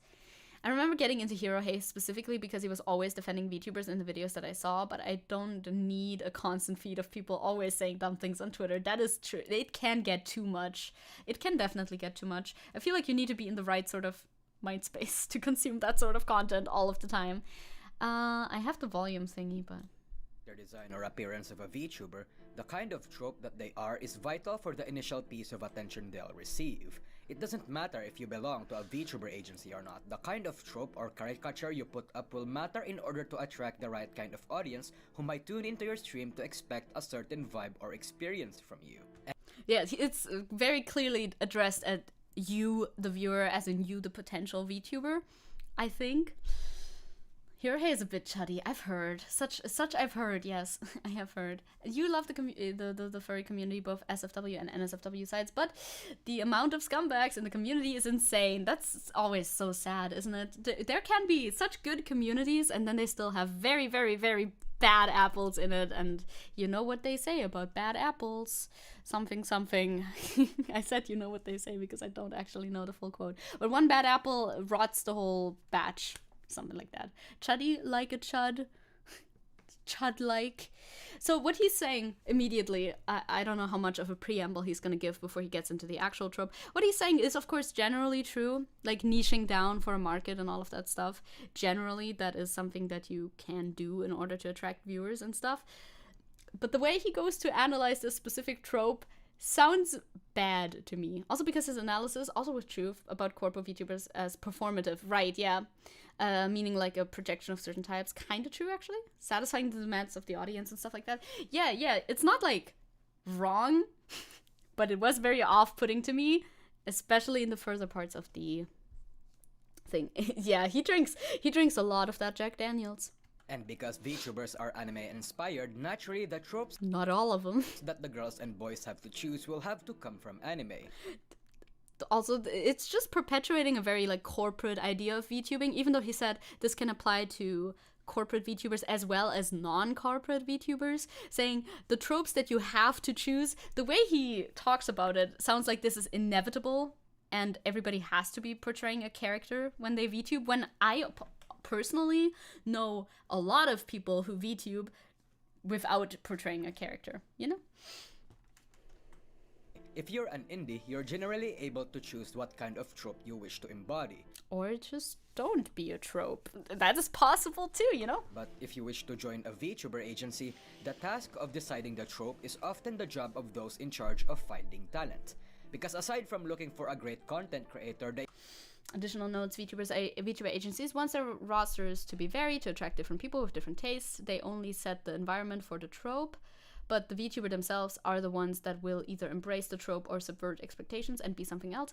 I think that's true because I've never been a company VTuber, but it would be weird if they told you, like, if they gave you, like, rules on how to act, right? That would feel very sterile for a viewer as well. Hey, you won, Isabel. Very nice. Jack Daniels is delicious. Really? I think Juno doesn't like it, but I don't know if that's true or not. Ah yes, Zecke, my favorite anime trope. You know, the girl who talks about politics a lot and gets really obsessed with things. Yeah, we've all been there. They have to be rather selective of the trope they have to put into their roster, so they can find a person that will fit the character design and the character they decided on. And one of the most common and effective go-to VTuber trope anyone can gun for is the mommy. In fact, it is so common that most VTuber generations always somehow has a mommy, or at least someone with a character design that gives the impression that they're a mommy. Maybe I just don't like the language he uses. It's very possible. You're a massive fan of good old Jack Daniels. Fair enough. I don't drink that much varied stuff. I just mix vodka with whatever is around. Japanese media, or in any media really, the mommy is any sort of mature woman who is able to provide, pamper, or generally able to care for the characters they like or obligated to serve, usually with sexual undertones. The fucking description of the trope in and of itself is already so off-putting. Okay, the word of today is off-putting. Let's not count how often I say it. They don't necessarily have to be actual mothers. Desantis? They just have to give off a mature, motherly aura. It's pretty easy why anyone would want to become a mommy as a VTuber. From a character design point of view, it's very broad and leaves one open to a lot of character design decisions. From a money-making point of view, the market is really massive, and from a role-playing point of view, it's really easy. We're watching him because I saw these videos a while ago and I wanted to talk about how I feel like they're a very weird perspective on VTubing. Let's not say it's a bad or wrong perspective necessarily. Maybe it's bad, but not wrong necessarily. But definitely very different from mine. Vodka ketchup, now that. More of a dommy mommy than a normal mom, though. Definitely, yeah. Scarlett isn't even a mommy for me. She's like a freaking little sister vibe. See, I feel like people disagree a lot, but he will get into that, I think. Probably. Off-putting. To act on because anime has set the trope up really well, and men are easier to please than one might think. The mommy, physique-wise, are usually taller than average, hosting a not so modest chest size, childbearing hips. I mean, just the fucking phrase is a bit rough on the ears, you know? I have mommy issues, so I kind of have a mommy king, kinda. The little skull after that. Maybe it's just off-putting for me. Watch me go through this whole... Childbearing hips is a phrase that I hate. Maybe it's honestly just me, and after that you'll be like, no, this is pretty normal, and I'm just very asexual. I don't know, and I just don't get it, and I don't like it, but I feel like it might not just be me. He's not wrong, though. Yeah, maybe it's just off-putting for me, and I'm just complaining from a me perspective only, but hey, this is my channel. I can complain about the stuff that I don't like. The only trope I fit is wooby butt monkey, whatever you call it. I don't know. Hapless-storic, whose comedically bad things are happening too. Oh, like Chai from Hi-Fi Rush. That's cute. Is it okay? It's a bit weird. Okay, good. Nice. All right. And a very people figure. Can be kinky. However, they don't necessarily have to have these features because, again, the core trait of a mommy VTuber is that they're often very motherly. So even VTubers without monumental mammaries or thick thighs can be considered a mommy. However, it's a company or a VTuber's best interest to have an adequate chunk of fat on the chest and the hips part. When women get pregnant, usually their boobs grow bigger and some may even have permanently wider hips. And this helps. I mean... I guess it's facts, but the way he talks about it is so off-putting. I've only ever used that term ironically. Ew. Oh yeah, Silver is here too. Like, why is he talking about them like I don't know. I don't know. The way he speaks about this is just very gross to me. I don't understand. What the fuck are we watching? Good question. We're watching this man, the Preston Isagi, discuss the VTuber trope of mommies, and I'm gonna tell you why he should have said this differently. Like, I don't know. Usually when I look at someone, I don't consider how good they'd be at popping out little screamers, right? You know? Isabel. TMI. Because part of the mommy's appeal is that the VTuber is supposed to be motherly, and having big boobs and wide hips will help with that fantasy by enforcing the fact that they look like they have given birth before. Plus points if they can do a deep voice and can sexily say the phrase ara ara or hi honey. Still, having these physical attributes doesn't immediately mean that a VTuber is a mommy. Again, the core aspect of the trope is how much they play of the mature lady with a motherly aura vibe. Initially, yes. Yeah, I guess, wait, not to him, yeah, but to you, yeah, to PJ, yeah, in chat. The way he talks about it is like it's a fetish, and it can be a fetish for some people, obviously, we know that, but I don't think that VTubing, like especially HoloLive VTubers, there's nothing like fetishy about that, in my mind at least. They're like idols, they're supposed to be pure and stuff, and he talks about it in such a sexualized manner that is really odd for content that is not sexual in like any way whatsoever, for the most part. There are exceptions here and there, but generally it's not it is not sexual like that, and he speaks about it as though we're talking about the fetish, like specifically as though they're like character models designed for like a porn site or something. I don't know. HoloLive ain't your regular Japanese idols. This is true though. Excellent freeze frame, thank you. True. It feels weird talking about this in a public setting like this. The way he speaks about it is very odd to me. Yes. Some people will think that someone is a mommy, but if the talent in question gives off no motherly aura or doesn't play into the trope, they can be often delegated to other tropes like the Onesan archetype. Good examples of these are VTubers like Kyla from Holo Indonesia and Scarlett from Nijisanji. See, there's I Scarlett want to talk about again. Scarlett for a bit because I think she's the better example. Right from the get-go, Scarlett was the most hyped member of iLuna solely for the fact that she had an S-tier character design and she had the appearance of a sexy Latina mommy, which is a surprisingly unique twist of the mommy trope, and that's Sister. I mean, I don't see them turning off their jiggle fist. Well, but I don't know.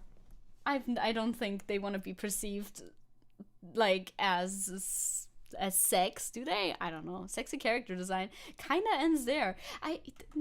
It's weird because anime and I have hentai some have more pretty much proven that the dark-skinned MILFs things are to so talk loved about. and in demand, you'd In a expect second. the higher-ups of VTuber companies to start Can he not describe models normally? No, he can't.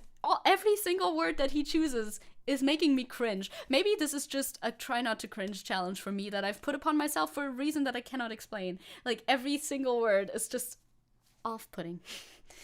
commissioning brown-skinned mommies too.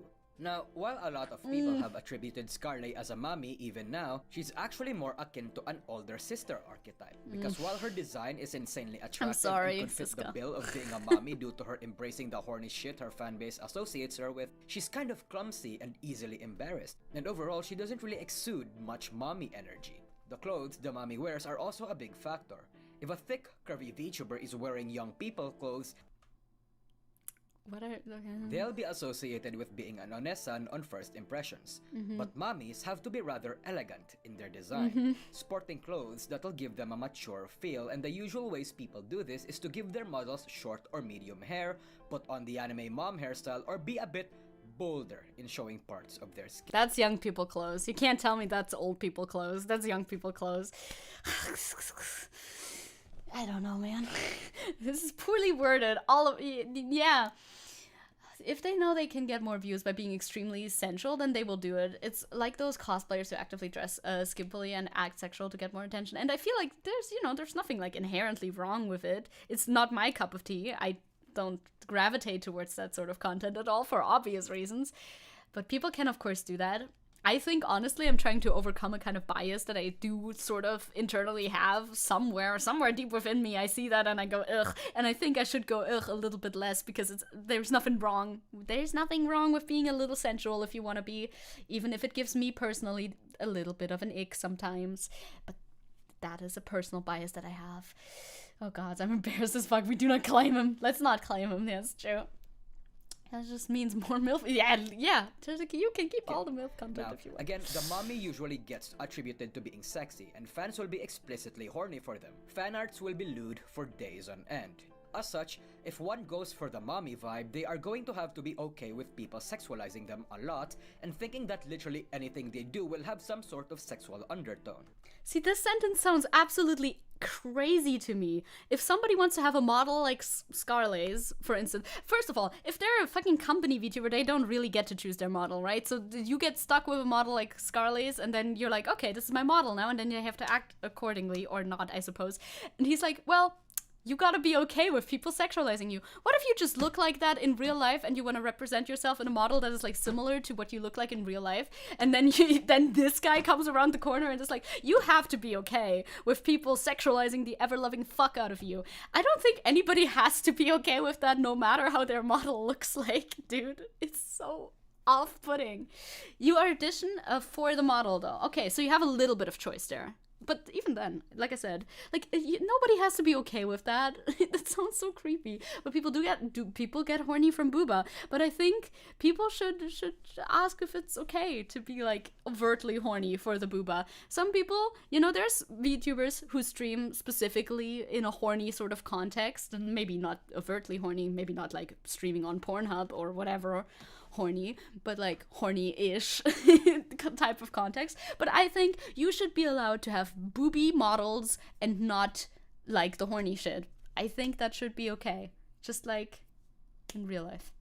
I don't know. He's reading yeah, right?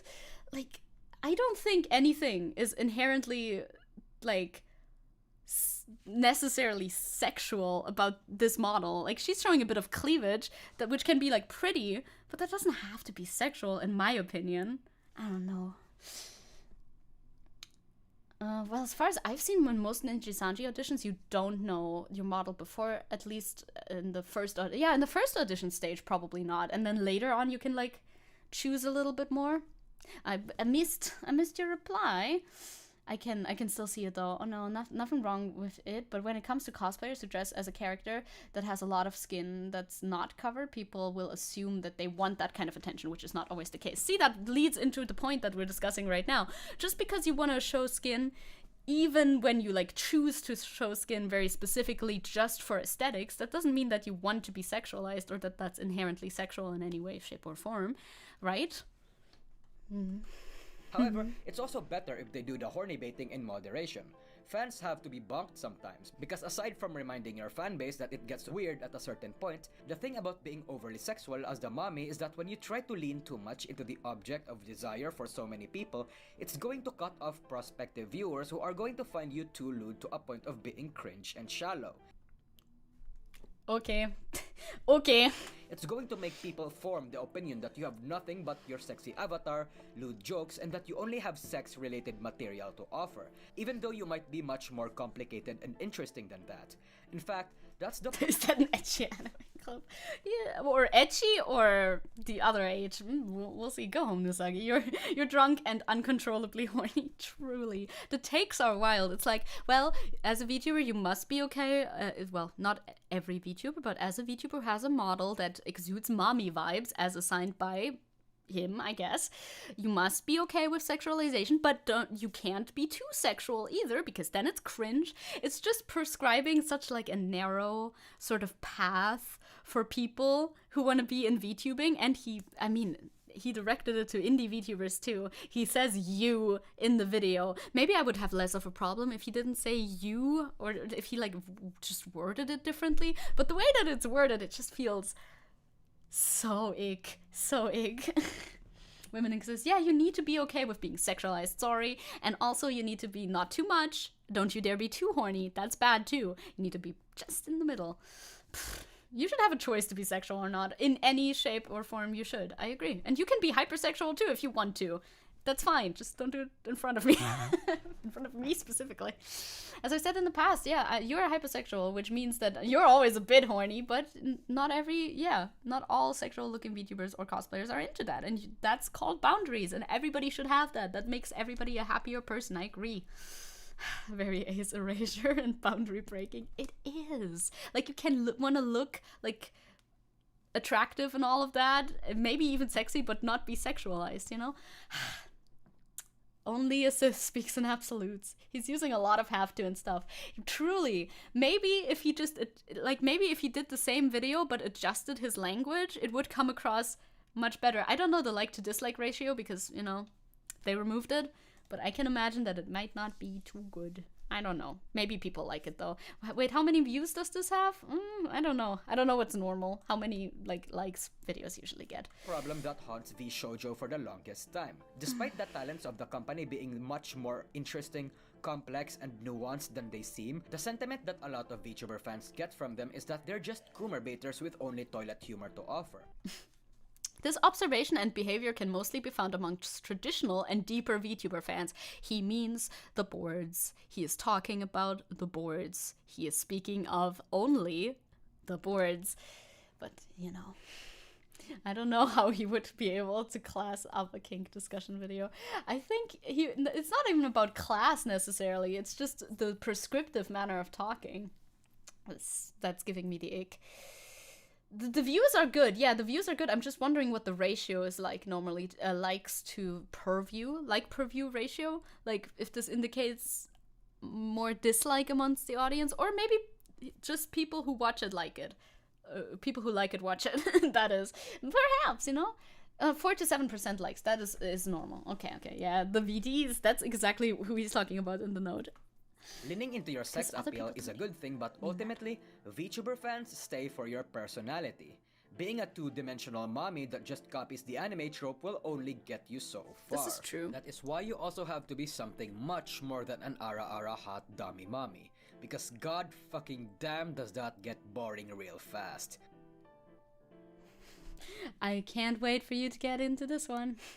Hi Aaron, hello. We're watching a Nusagi video because I felt like I wanted to express my thoughts on it, and I'm regretting it already because it's just cringe for me. But you know, am I hypersexual? I think I'm realizing something. Maybe. You'll figure it out. I believe in you. What you might not know if you didn't have a mother that loved you is that a mom can be either protective or supportive. Rude. And usually always both. I want to emphasize on the supportive part because a VTuber being protective, quote-unquote, borders on being jealous, and that's another trope I plan to make a video about later. Being supportive or doting on other members of the VTuber agency or general... Stop calling me out. Mean. Rude. How dare you. Can often be associated with being motherly.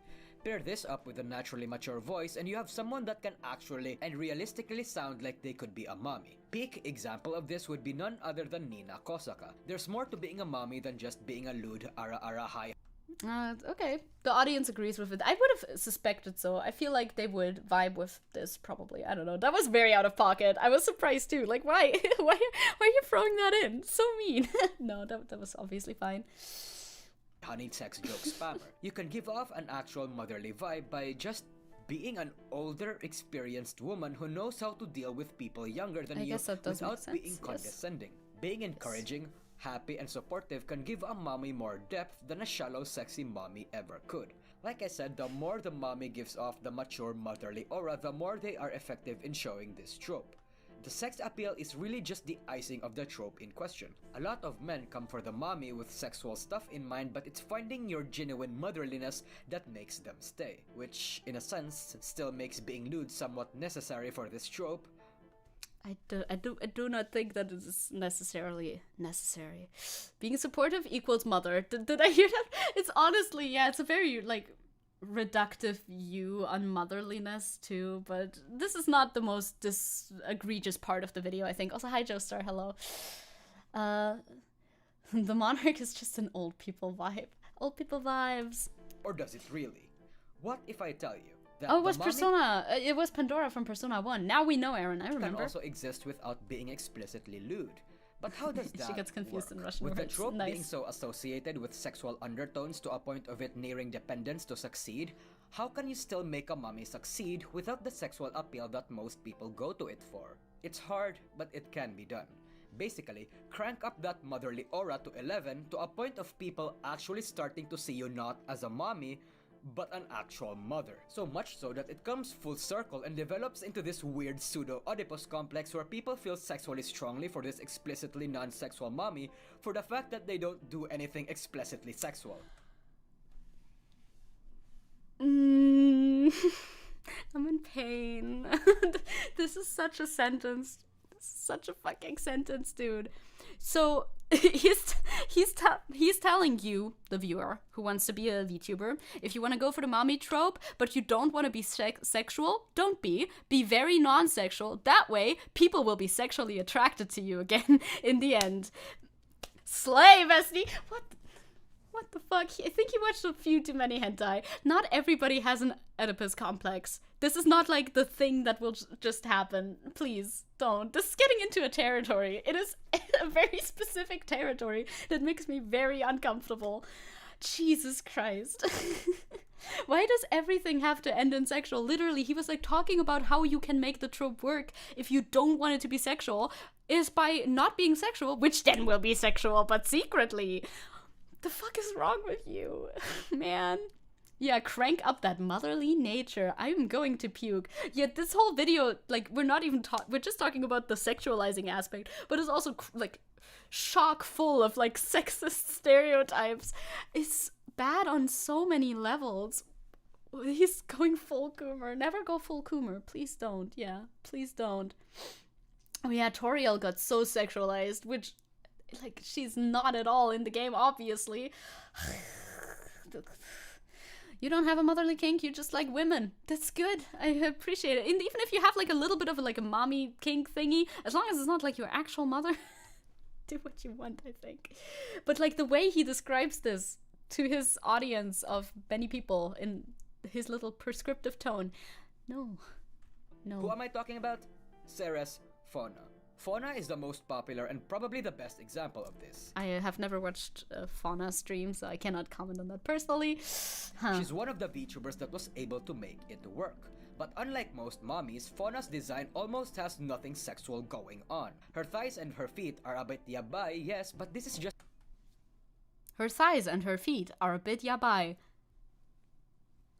Huh? Where? How? What? They're literally, am I too asexual for this? Like, I don't understand. I don't see. It's just thighs and feet. The fuck is sexual about this? Because they're showing feet? Is the sexual part having feet? Is the sexual part having thighs and being female? What is sexual about this? What is yabai about this? I'm like massaging my temples. Those are just normal thighs. Like, I think I'm getting mental illness from this. just standard anime fairy or forest nymph design. What's more important is her behavior. Fauna rarely caters to the sexual shenanigans of her chat. She doesn't really say many sexual jokes, make off sexual references, or have a deep, sexy voice like what most mommy characters pretend or aspire to have. Instead of the deep, seductive voice that a lot of mommy VTubers embrace, Fauna's voice is gentle and soothing. It basically has almost zero sex appeal. While Fauna gives off an air of matureness and elderliness, it's not in a dominant kind of way, but more so protective and caring. Yeah, she sounds like a normal person. How is this gonna be turned into something that's like extra turn-on-y then? I mean, I understand that there's kinks for these sort of things, but like, they're just normal thighs. I understand that some people have a kink for that, but he described it like, oh, they are a bit yabai in general for people who just are perceiving it. If you're like saying, oh, this, like, I don't know, weird example, I need one real quick. This wall is a bit yabai because somebody has a kink for walls. Like, that's not how that works, you know what I mean? Like how an actual mother feels like. It's less aggressive. Yeah, she just seems like a normal forcing person. her way into your boner, your heart, she coos you over into handing it to her.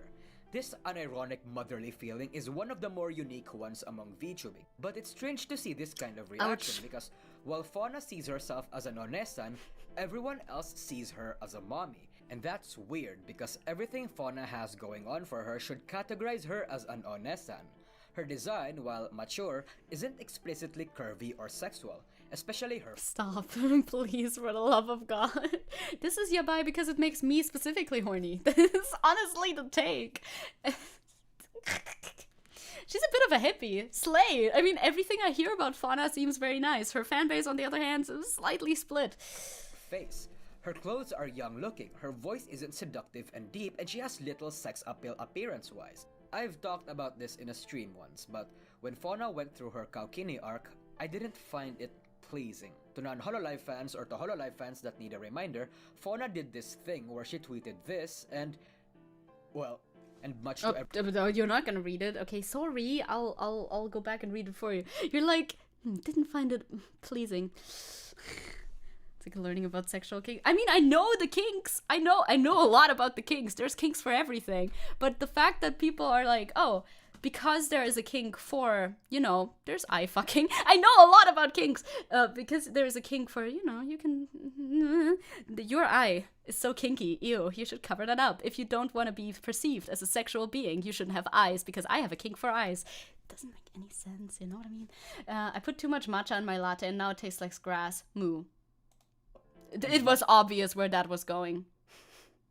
Everyone said, oh no, Fauna, the artists are gonna put you in a kaukini, as if that wasn't my exact intention. To everyone's non-surprise, she intended for that to happen all this time.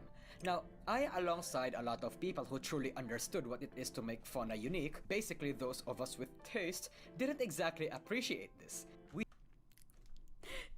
The like hypocrisy of like Coomers.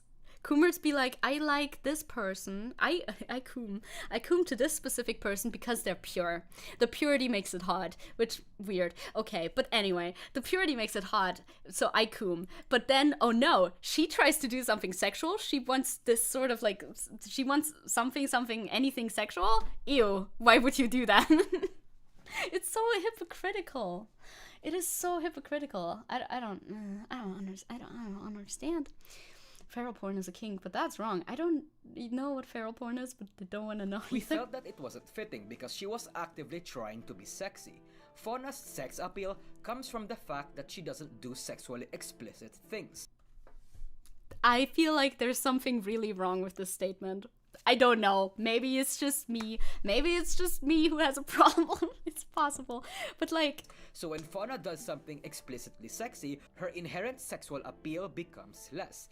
It's an How does that make sense? That is a very big red flag. That's like, oh my god. Oh no, I just jumped to a conclusion I want to jump back from.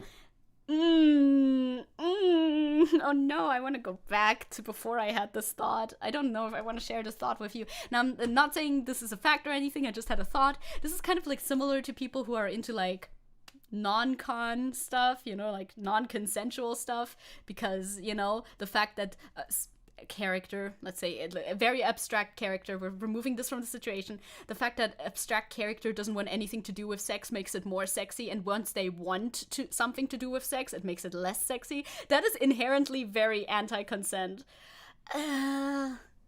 Not saying that he is. Maybe he's just weird in another way. I'm not accusing him of anything. I don't know shit about him. I don't want to accuse him of anything.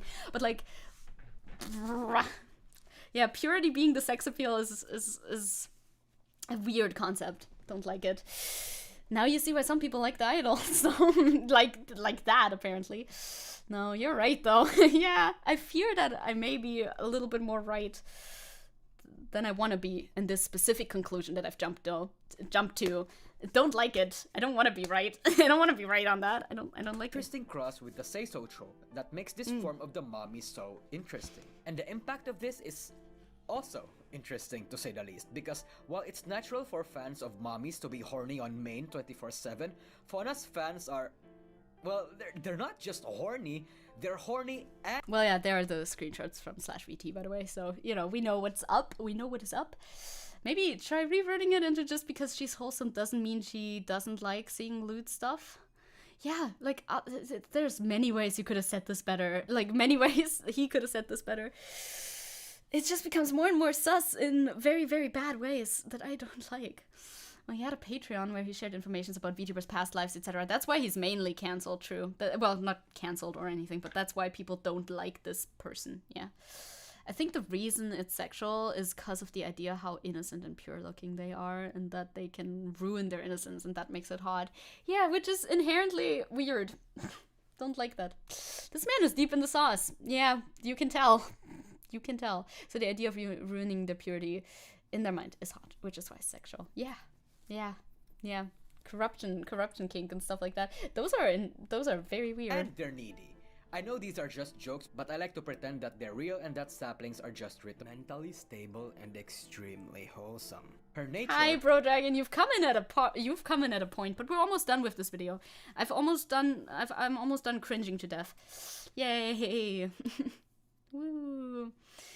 It does border a little bit, I think. Yeah, I'll just keep on keeping on, you know? Pun intended, spawned this kind of fan base. And in my opinion, this is the peak of the mommy trope. The best kind of variant of the mommy out there.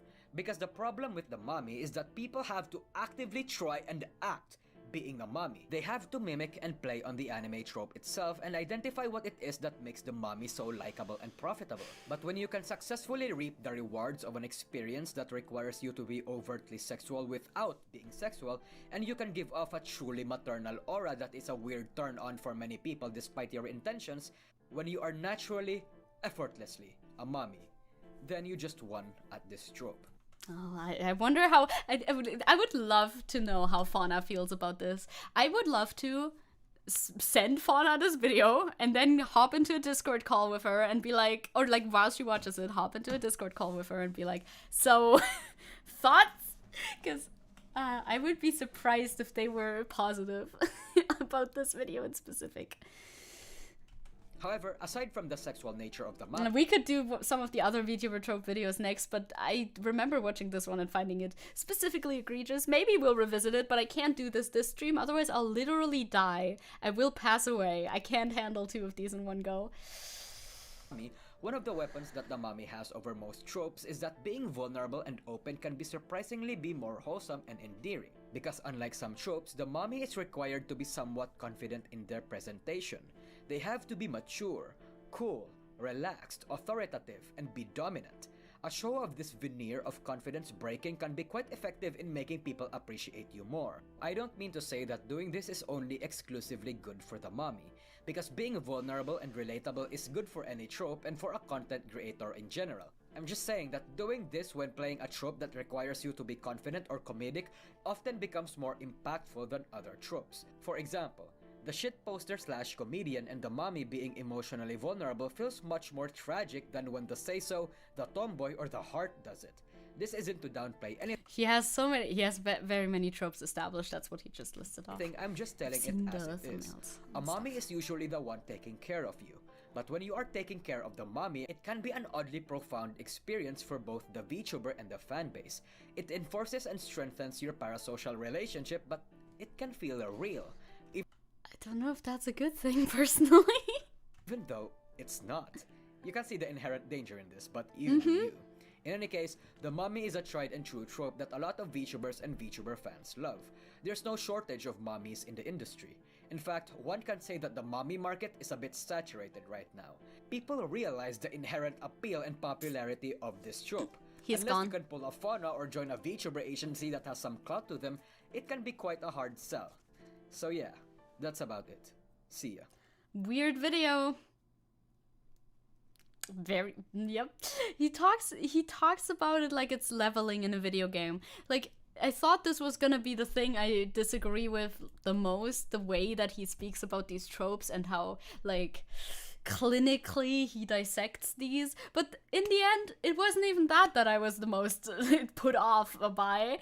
No, it was the weirdness of everything having to be all about sexual, like, marketing only. That's just weird. And the more I watch this guy, the more I can see how I was in the past. And now I'm glad I'm slightly less cringe. Look, we're all just trying to be like less cringe either, or a better type of cringe, you know? This was real cringe. Like, I like to say, don't kill the part of you that is cringe, kill the part that cringes. But that doesn't apply to all sorts of cringe, apparently, because this one is a little bit rough. It's a little rough, you know?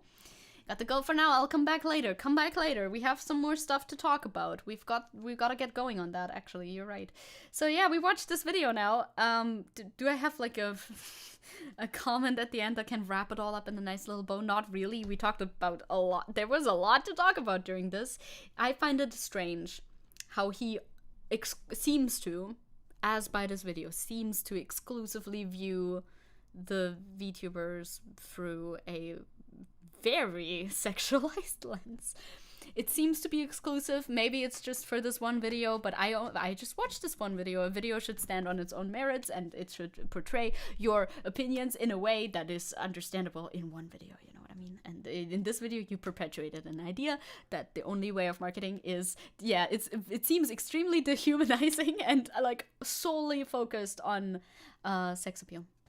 Exclusively. Yeah, you should separate your kink and actors, and if they are sexual, keep it in moderation. Yeah, exactly. Oh god, the lolly trope video is way worse. I imagine. I mean, did I watch that one? I don't even remember. I may have already seen it, because I did watch some of these trope videos, but I don't remember. I watched like the ones that were there at the time. I'll go there. Oh, don't worry. It's not just this video. I see. There's a reason that I didn't watch it. Maybe we'll watch it together at some point. Maybe we will. But not right now. We shall look. We'll put it on the docket for like, let me actually, I can write the date of today here, and then we can make it like foldable. What's today? It's the 20th of June, 2023. And we can make that a little headline, and then I can put the other one into let's do that another time. There it is, headline, nice. And then we can do new Sagi trope vids. Wait, I want to put sad, slightly frowning face. Yeah, that'll do it, I think. Oh, if the sexual actor in question is getting uncomfortable, so you gotta stop. That's very true. But oftentimes, I think, especially if we're talking about, so we talked about this, especially if we talk about agency VTubers, I think they have a harder time communicating that to their fans sometimes, because Fauna did make a statement at some point that, you know, her and her viewers are not friends, trying to kind of like curb this parasocialness going on between her and her chat specifically. But oftentimes you don't see those VTubers making statements about that. Even that was kind of like a scandal a little bit in certain communities. So I think it's really hard for corporate VTubers to speak out about that. Ina was having issues with that as well, because people would always talk about sexual stuff, and she had to make a little statement about it in one of her streams. I saw that clip about that, actually. Like, she had to tell them to calm it down a little bit, because not safe for work fan art would end up in her safe for work art tag, and people would always be horny posting in chat, and she had to tell them to stop it and everything. Yeah. A new video about the graduation just came out. Oh, his new video about the graduation just came out. Did he make a video too, or did he just make the stream? Or did he make a video from the stream, perhaps, potentially? Oh yeah, he did, 2 minutes ago. I guess he cut it together from the stream. I mean, we could, but I don't know if that's any new information necessarily. So, I don't think most people care or think they deserve to treat them, because I think with VTubers specifically, the dehumanizing tendencies of fandom, I guess, are a bit stronger, because, you know, you don't see a human face, you see an animated face instead, and people have an easier time to think, oh, they're not real. They're not real people, they're just funny little anime girls in my PC. Happens, right? It does happen. Is that the guy who doxed the identity of multiple VTubers? Yes, that is the guy. I mean, it's an 18-minute long video. I think he mostly just goes over what we've already discussed, and then he goes through like a couple of Japanese websites and lets them be Google translated so he can read through them. Our parasocial relationship will never involve horny posting. Not too much horny posting, thank you. I appreciate it. That is probably pretty good. I would ask if you're okay with it. I've been okay with it in the past, yes. And I think I was, like, to an extent, as long as it doesn't, like, bleed over in other parts, you know, as long as you keep it where it's, like, supposed to be, I don't mind it too much. But, you know.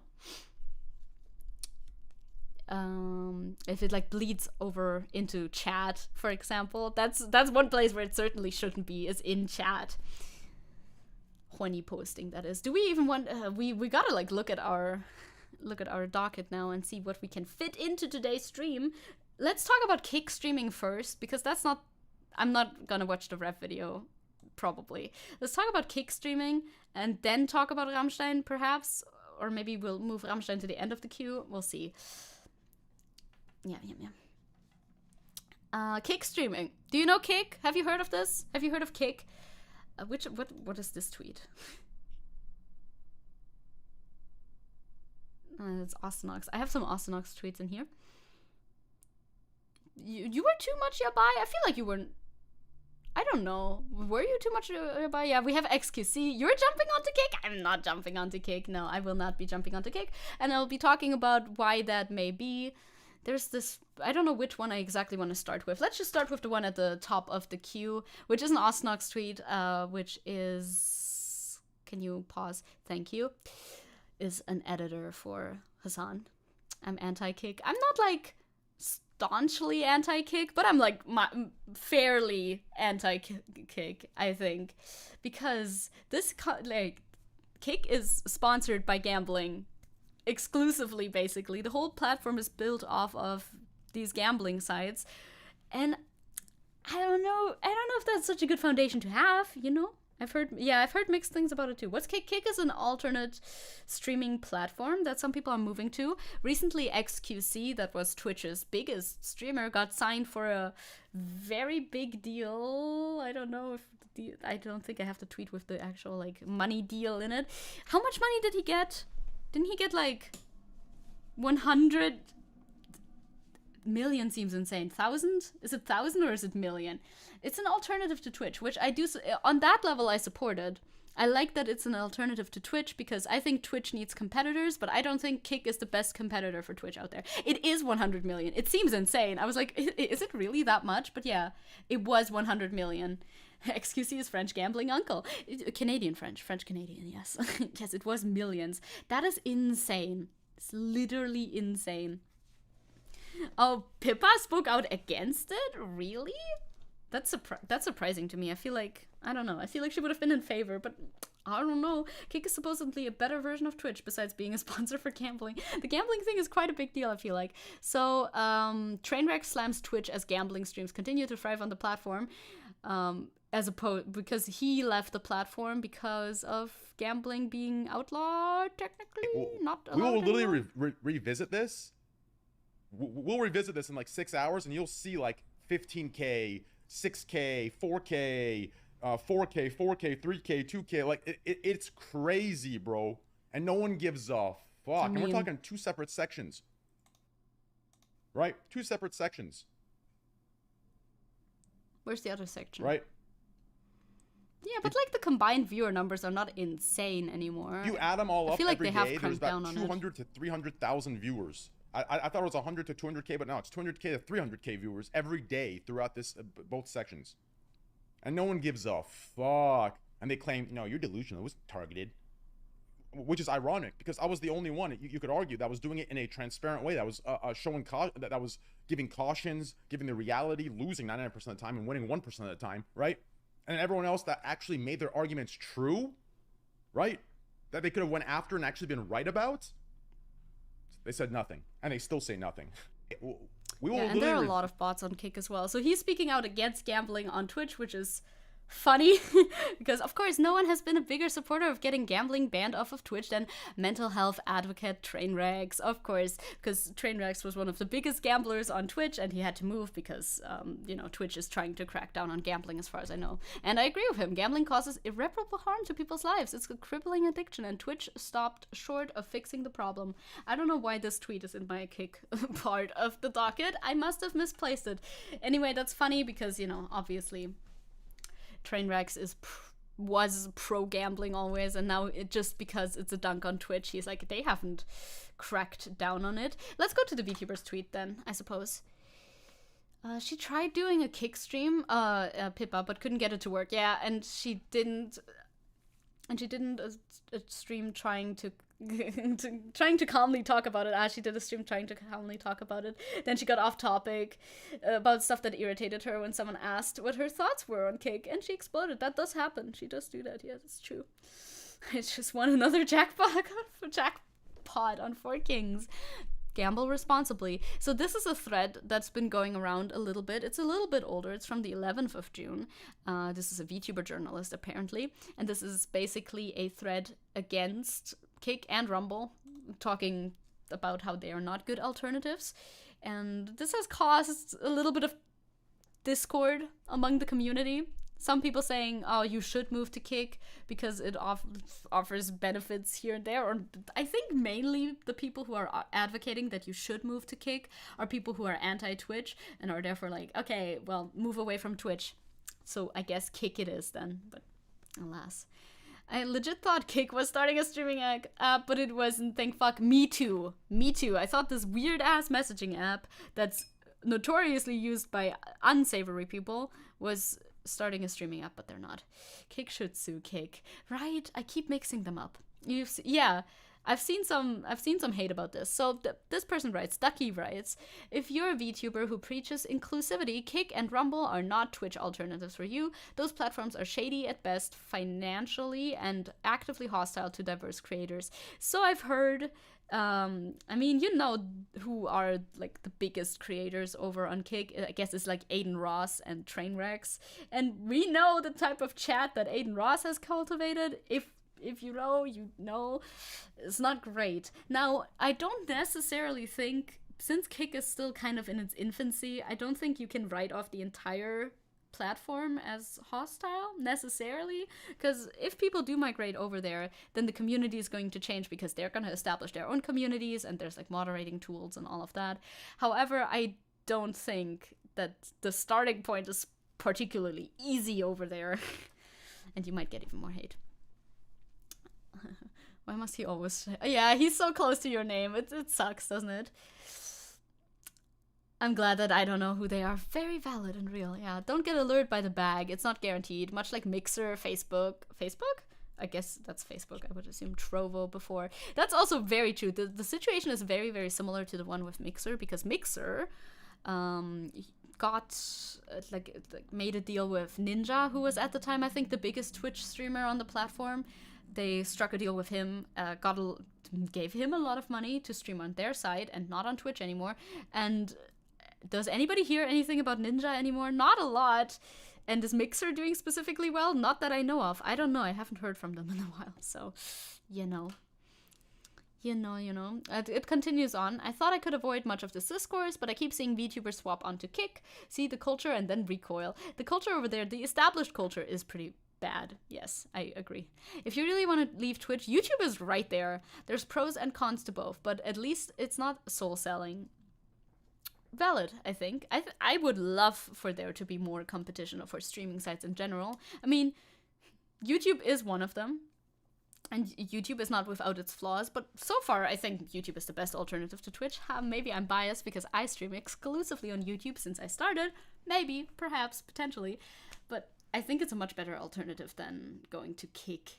This like weird in a lot of people's minds, Kick is seen as being a weird, shady website, and I don't know how far that is true because I've never even been on Kick, but it gives bad vibes, and vibes are important. Aiden Ross and Tate with their wholesome streams over on Kick. Join us for wholesomeness. If you really want to, that's what I already read. I remember when Kick launched, it was I was the first one to report on it. I was quite interested in the 95-5 split and wanted to give them the benefit of the doubt. Its moderation problems and crypto backing was revealed quickly. It's only spiraled since then. Don't move there. Yeah, the whole like gambling background of the website, not particularly good idea, I think.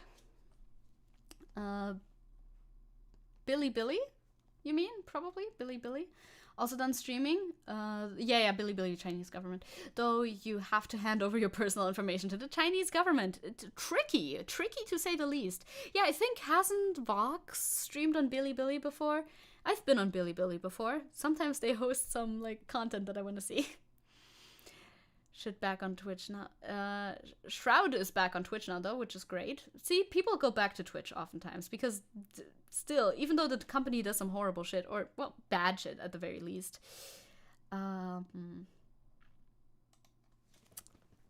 they still hold the monopoly and everything. This is a... Oh yeah, there's the deal. Okay, wait, I can go back to the response in a second. Here, he signed a fucking not 10 million, not 1 million, not 10 million, not 50 million, $100 million deal with Kick. Dude, Kick really wants XQC. I remember there was also some tweets going around that he was trying to do his first stream ever on Kick, and it just fucking, like, it broke the app. There was purport, like, just 40 viewers. The view count wouldn't rise past 40. He couldn't read chat at all because chat was zooming so fast. It's rough. I blame gambling streamers for my addiction. Real or /J? Please do tell me, because it's very possible. XQC has streamed gambling before too, and I guess he will do it now more, maybe, if he's on Kick. Yeah, Niji and Billy are collating to release some new VTubers. So I've heard. Real. I believe it. How long till XQC goes back to Twitch? We'll see, huh? The contract is for 2 years and non-exclusive, which is crazy. Why would you pay so much for it being non-exclusive? I don't understand. We have a base of 70 million and 30 million in incentives. Okay, I see. So basically, I think what this means, because it's non-exclusive, means that he can also stream on other websites. Slay, I guess. In the end, your only choices are Mega Corporation 1 and Mega Corporation 2. I mean, that is true. That's usually the case. It looks like I'm gonna convert to Kickism. Do you wanna follow XQC along and do some gambling? Yeah, he says how he will... XQC explains how he will stream on both Twitch and Kick. See... I'm gonna be, like, splitting time in between. I think Hikaru has that a little bit. So, like... What? Yo, Hikaru, I was talking about you! Yeah, so it'll probably be like, wake up, just go live, do intro Andy, and just do like normal stuff, and be in a stream here. After that, I'll probably swap over. Sometimes I'll have like full days here, full days there.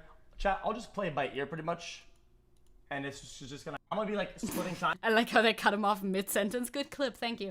Yeah, so he basically explained, in case you don't speak XQC, which is very fair, he basically explained that he's gonna wake up and stream on Twitch, and then he's gonna go over to Kick, and then he's gonna have some days where he just streams on the one platform, and other days where he just streams on the other. Sounds like a weird deal for Kick to make. That just shows you how much money they have, huh? It's over, says Wash. Important opinion. I didn't like this tweet. Am I a hater? Perhaps. Him, nah. He's too goblin grim. I like XQC's vibes. Don't like most of XQC's opinions necessarily, but I like his vibes. He has like ADHD boy vibes, which is good. Also, Austinox edited this together. You.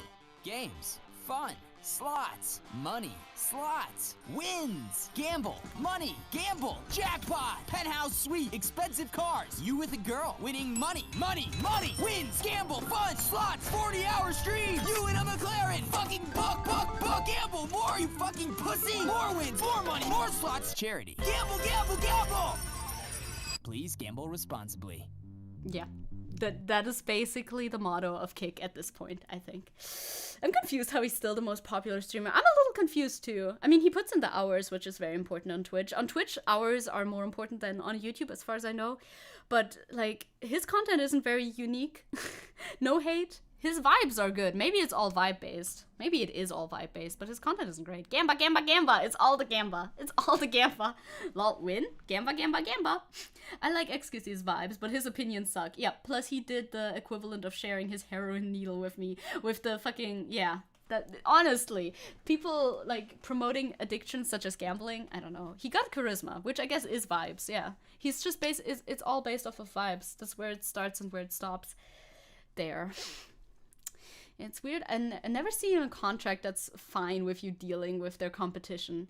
It's a bit odd. I guess, yes, Kick will get a lot more influx of streamers and content creators coming over if they see that Twitch's, like, biggest content creator of the year has joined Kick, and with the headlines and all of that. But how sustainable is that really? If Kick doesn't offer them very good incentives to stay there, I don't know how that's gonna pan out. Probably gonna be a bit of a Mixer situation, because as far as I know, Ninja still streams and just streams on all of the platforms and makes a good living out of that, like streams on Mixer, on Facebook, on anywhere he can that's not Twitch, I guess, simulcasting and all of that stuff. He's doing fine enough, but he's not really in the public conscience as much anymore. I still gamba, but I only do it when there is no real money involved. That's much better, but no, I don't want to be mean. I really don't want to be mean, but it sounds kind of like a waste of time a little bit, isn't it? Like, how is it fun if you gamble for, like, nothing? That sounds very dismissive. I don't mean to sound dismissive with it. I'm just curious.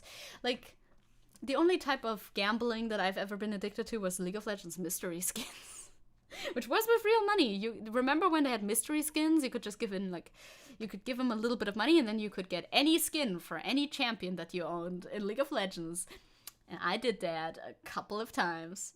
It still gives you a dopamine rush. I guess that makes sense. Even if nothing's real and stuff and you don't really get anything out of it. Fair.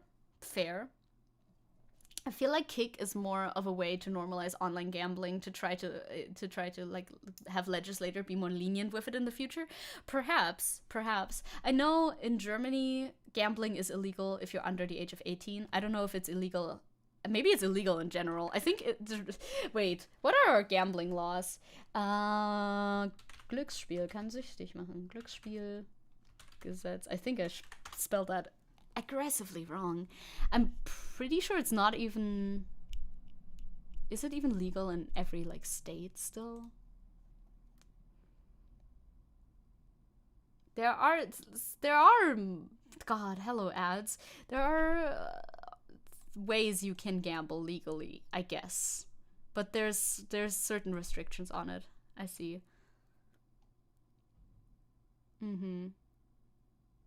Okay, in 2021 they legalized online gambling, apparently. Okay, so before 2021 it wasn't legal yet to do online gambling, and now it is?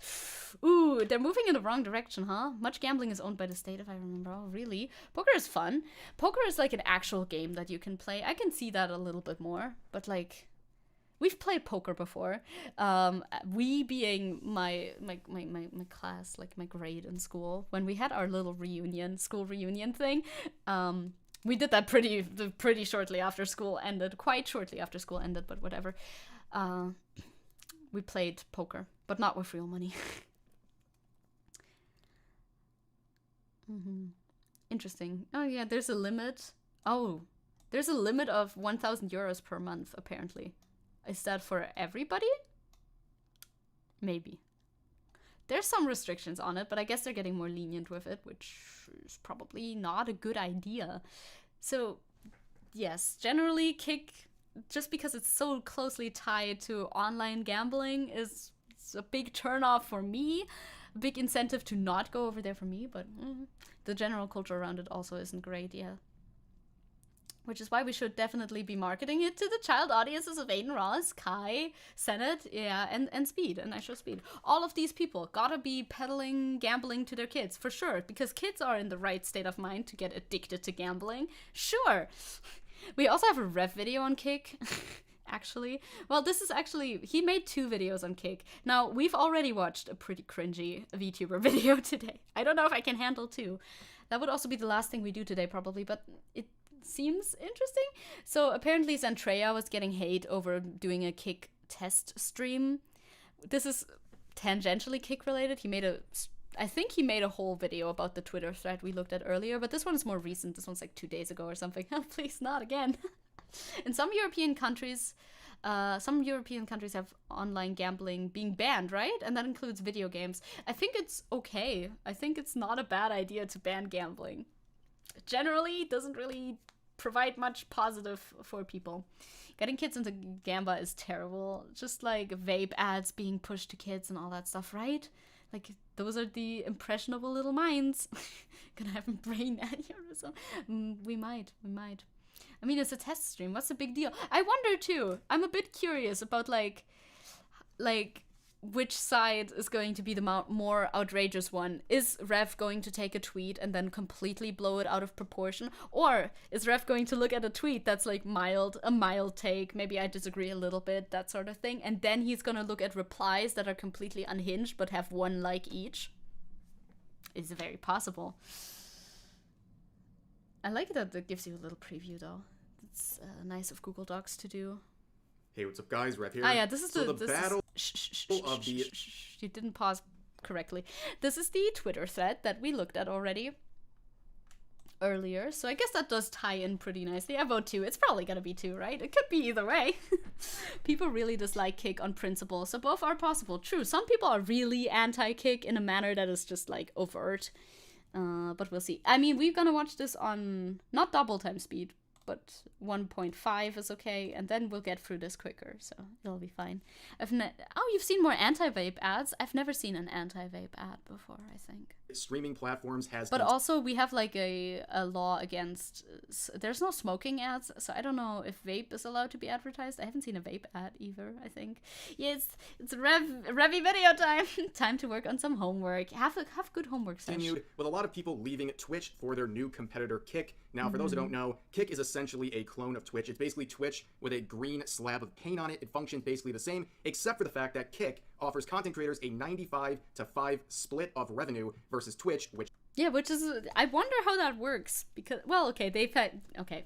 Gambling deals. That's how that works. It's gambling deals. 50-50. Now, as soon as Kick has began to gain speed and momentum and is actually catching up to Twitch, a lot of content creators, and in particular VTubers, are boycotting Kick for a whole host of reasons. They are claiming in threads like this that you're selling your soul by going over to Kick, and that you don't support minority groups and things like that because there's a few hateful people that exist on Kick. As if that's not a issue that every single platform has. Maybe it's a thing with their terms of service. I would like to look into that, actually, if I could. Does Kick... Didn't they advertise not having any terms of service? But do they have some now? Many questions that I have. There are terms of service now. Okay, I thought... Didn't they at some point advertise that they didn't have, like, any terms of service? But now they do have some? Yeah, as of date modified February 2023. I don't know when that was. Okay, the service, company provided platform, I don't really know. Service rules, okay. I'm trying to see like code of conduct sort of service, like anything, like user contact rights to your content, intellectual property rights, okay, that's not pertinent, I don't care. Also, maybe interesting for the whole copyright stuff because somebody streamed the Super Bowl. Endorsement testimonials, political activity, subject to these services. You may share political opinions, participate and provide links to political committees' official websites, including, okay, that's nice, yeah, and solicit viewers to make contributions.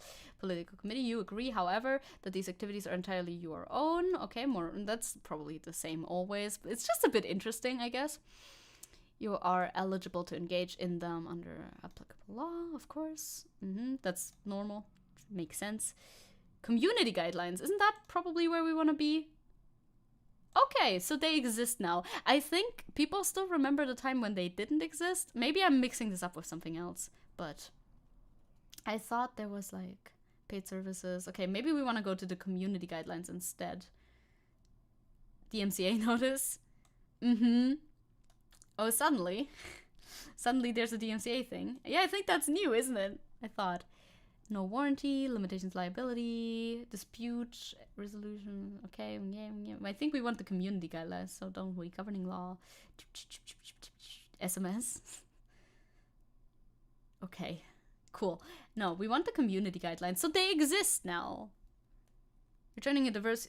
But are they enforced, I guess is the question then to ask. Didn't Aiden Ross show... Yeah, he showed porn. I bet that's not allowed anymore now. This is just what people are, like, remembering from Kick, you know? People remember from Kick that you could show porn. You could say all words in the English language. As much... oh my god. And he talked to Nick Fuentes. I mean, if Nick Fuentes is on your platform... Ouch. Copyrighted materials too, huh? Okay, Kick prohibits activities and material, including live streaming that are harmful, deceptive, offensive, or illegal. Encourage, promote violence, illegal harm, terms of service, of course, nudity or pornographic, or yep, okay, that's definitely new. That's definitely new since Aiden Ross joined and did all of his stuff. Defame others. Contain streamer-operated lotteries or sweepstakes. Interesting. So they have the same sort of community guidelines as Twitch does. They're basically the same. Then, sexually explicit content has a whole section. Username policy. You're not allowed, see? You're not allowed to do that. We may change your username. Gambling. Gambling on Kick with other users is strictly forbidden. This includes any form of buy-in from users using Kick. Okay. Mature audiences. If your content... It contains mature... It must be tagged as 18+. So they have like an 18+ section, but that is not full-on sex either. Just video games, smoking, drinking alcohol, profanity, gambling. So you can gamble over there. I see. Okay. Game nudity, violence, criticism of religious or political positions. Okay. I see. Interesting. Yeah, Aiden Ross was the same person who streamed the NBA Finals on Kick as well, I think.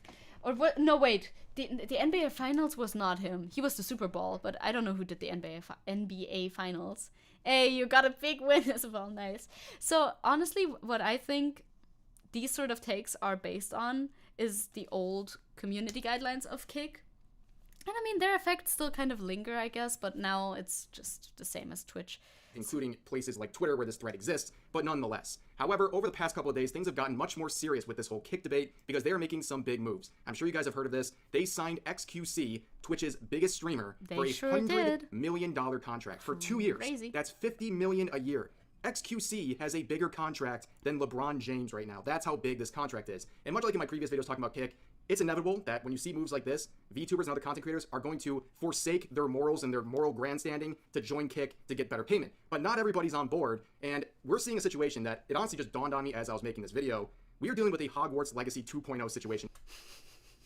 I don't know if I would compare it to that. Personally, I don't know, but alright. Who's watching this man? XQC? I wonder. I don't know. What does your average XQC viewer look like? Teenage? Maybe, like, young teen in America, I guess? Ref, please. I feel like that's a weird equivalency to make. I think that I don't think that people are moralizing Kick that much. And if they are, then they're probably in the minority. It is the sequel, Normies ladies are and watching gentlemen. XQC, People, in particular maybe. VTubers, are going out and canceling their peers for simply testing the waters and seeing if Kick is a better option for them. And the biggest target of this new harassment campaign is Zentreya. So she has been testing the waters and stating that she might go out and attempt to stream on Kick. And unfortunately for her, she is getting absolutely blasted by some of her peers. Yeah, I don't think that should be happening. How is this anything like the Hogwarts thing? I don't see that comparison either. Like, I don't understand that. Like... Let's read this tweet right here. It says, read it people already trying to go after me for a small test stream. Kind of already knew that, though, so it's okay. I know I was going to have to explain myself to everyone. I've already stated I wanted to expand into different platforms and test around. This doesn't mean I condone anything said on specific platforms. There are toxic communities on each platform. In fact, I am with you in terms of wanting these spaces to do better. The only way to make them better is to be there and be that better. And yes, I am doing my own thing, but my space will be safe for you always, all of you. Yeah, no, that makes sense. I agree with Centrea. I don't know who's giving Centrea this much shit about it. I feel people who are like overtly anti-kick, I think I said this from like the start of the section, overtly anti-kick, like making it a moral debate. I feel like, oh, well, it's a little bit moral, but more so because of the gambling. What I don't like about kick is the gambling. That's my main gripe with it. But like the fact that it's, I think it like founds itself. The way kick makes money is the gambling and not the, because like, yeah, their split is 95-5. So, you know, they're not gonna get a lot from that, but yeah, Rev is a little bit of a VTuber equivalent to Keemstar. Some person had also said before he's like the right opinion, but as a VTuber, kind of. My moderators and myself have always made that a priority, regardless of your feelings towards a certain site. I am trying to also stay afloat in these times, because times are uncertain. What if Twitch went down, and I have no other site to go to, because I was too afraid to try it? Kick was just a test stream for me. I plan on also doing another stream on YouTube and TikTok, and seeing how TikTok. Don't stream on TikTok. Not because the platform is bad. I use TikTok too, but I feel like that would be a miserable streaming experience. I feel like that would suck. That's not streamer friendly, is it? But yeah, I don't have a problem with what Centrea is doing. The right opinion, but cringe, and pedo, and bad. No, wait, did I say, oh, fuck, I said that's the wrong name. The right opinion is somebody else. I mixed them up. Sorry, not the right opinion, somebody else. I don't know his name. I'm not gonna say it. It's not that guy. Wrong guy. Definitely not that guy. Anyway, I'm not gonna watch if a streamer moves, but I'm not gonna hate them either. That makes a lot of sense. Like, I do watch some people on Twitch, but Twitch is just, well, some people being, I've watched Hassan on Twitch before. That's the only person I watch on Twitch. But generally, Twitch is a little bit tough. The quartering, yes, thank you. And Leafy, yeah, Leafy too, honestly. I don't know why I mixed up the quartering with the right opinion. The right opinion is cool. I like the right opinion's videos. I don't know why I mixed those two up. That's very weird. The quivering, yes. how those go. But for now, of course, Twitch is still my main site. People were already telling me I don't owe you shit. I do, though. I at least owe you a small explanation and only hope you understand. Yeah, and honestly, makes this sense. is very well said, very fair. In fact, this whole thing is unnecessary. She really doesn't need to explain herself, but she addresses all the concerns. If you think Kick has a terrible, hateful problem, you can just avoid it in the first place, or you can go there and be a part of the positive change to that streaming service. But she's right. There's no, is this gonna be a video where I agree with Rev? I mean, that's okay, I guess. If you provide some more insight onto the topic, that's all right. I was wondering, what did the right opinion do? Absolutely nothing. I just, for some reason, mixed those two people up in my head. Unique about Kick, okay? I don't watch the quartering. Maybe that's people why. on every single app. I mean, we're here on Twitter. People are making threads saying, don't go to Kick because there's hateful people there. Well, those same people, like Aiden Ross, for example, they're on Kick. They have Twitter accounts. They're right here on this platform, too. Why haven't you boycotted Twitter? But ultimately, a lot of the issues in terms of how people are being treated has to do with moderators. It's the same thing on Kick as it is on Twitch. You are responsible for getting your own moderators, and they will take care of any sort of negative comments going on in your streams. Maybe that's unfair that streamers have to take care of that for themselves, but that's just the way things are. There's nothing unique about Kick in that aspect, and there's nothing wrong with someone like Zentrea testing the waters and going for a better financial opportunity. I agree. The 95-5 split is really alluring, because after all, if you do this for a living, those things matter. Revenue splits matter. Yeah, it does, but also if not that much of your audience is gonna come over to the new platform, it doesn't, I don't know how much, like, money gains you're gonna get, but if you've managed to establish an audience of the same size that you had before, then of course the revenue split would be pretty huge. But she was getting some backlash, and she started getting around to it, saying, I think also the most important part to me is making sure everyone is comfortable in my community. I'm listening indefinitely, am seeing you, and I will not be streaming on this site again until the concerns are resolved in the future so that you are all feeling safe. I'm so sorry for any distress I might have caused, and I'll do better on that. Zecke agrees with a PDF file, cancel. Sad, because she had such a honest intention in her original tweet and the test stream, and then she's backing off here, and it's obvious that it was the backlash from her peers. And she was pretty much bullied into not streaming on Kick until whenever this is. You know, I'm listening and won't be streaming there until the concerns are resolved. Like, when is this the same way that Pikami was bullied into graduating when actually that was not what happened, or is this a different sort of being bullied? I see there's two separate things. Centrea donates to charity.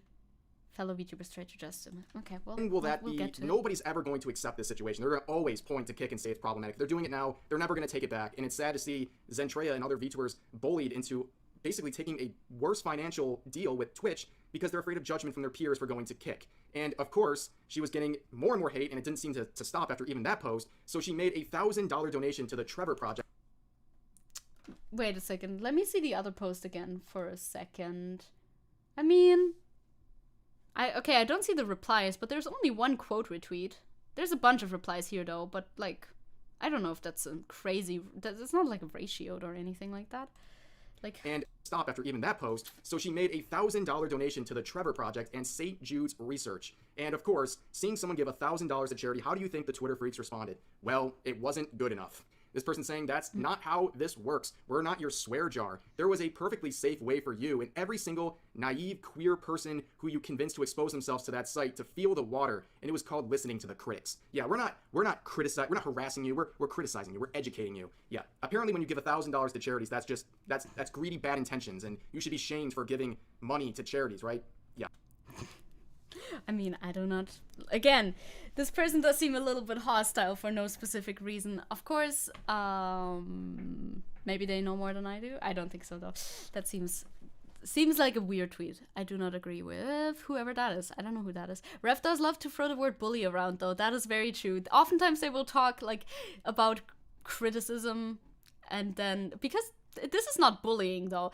I may not agree with this tweet and what it says because, you know, I don't think Zentreya did anything wrong by doing a test stream on Kick, etc. But this doesn't seem like bullying to me. But, you know, maybe we'll see a tweet that displays actual bullying. Also, how many likes does this tweet have? Is this a popular tweet? Is this the popular opinion? Is this just one voice in the sea of Twitter users?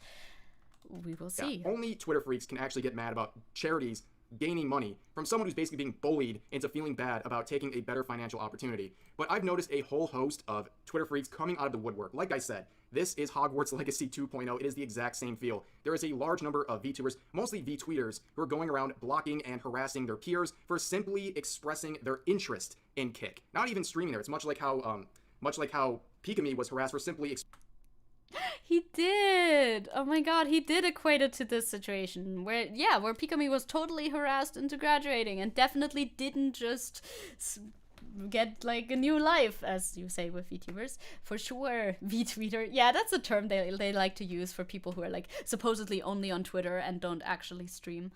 I guess they're VTweeters now. I don't know. It seems like a pretty nebulous distinction, but whatever.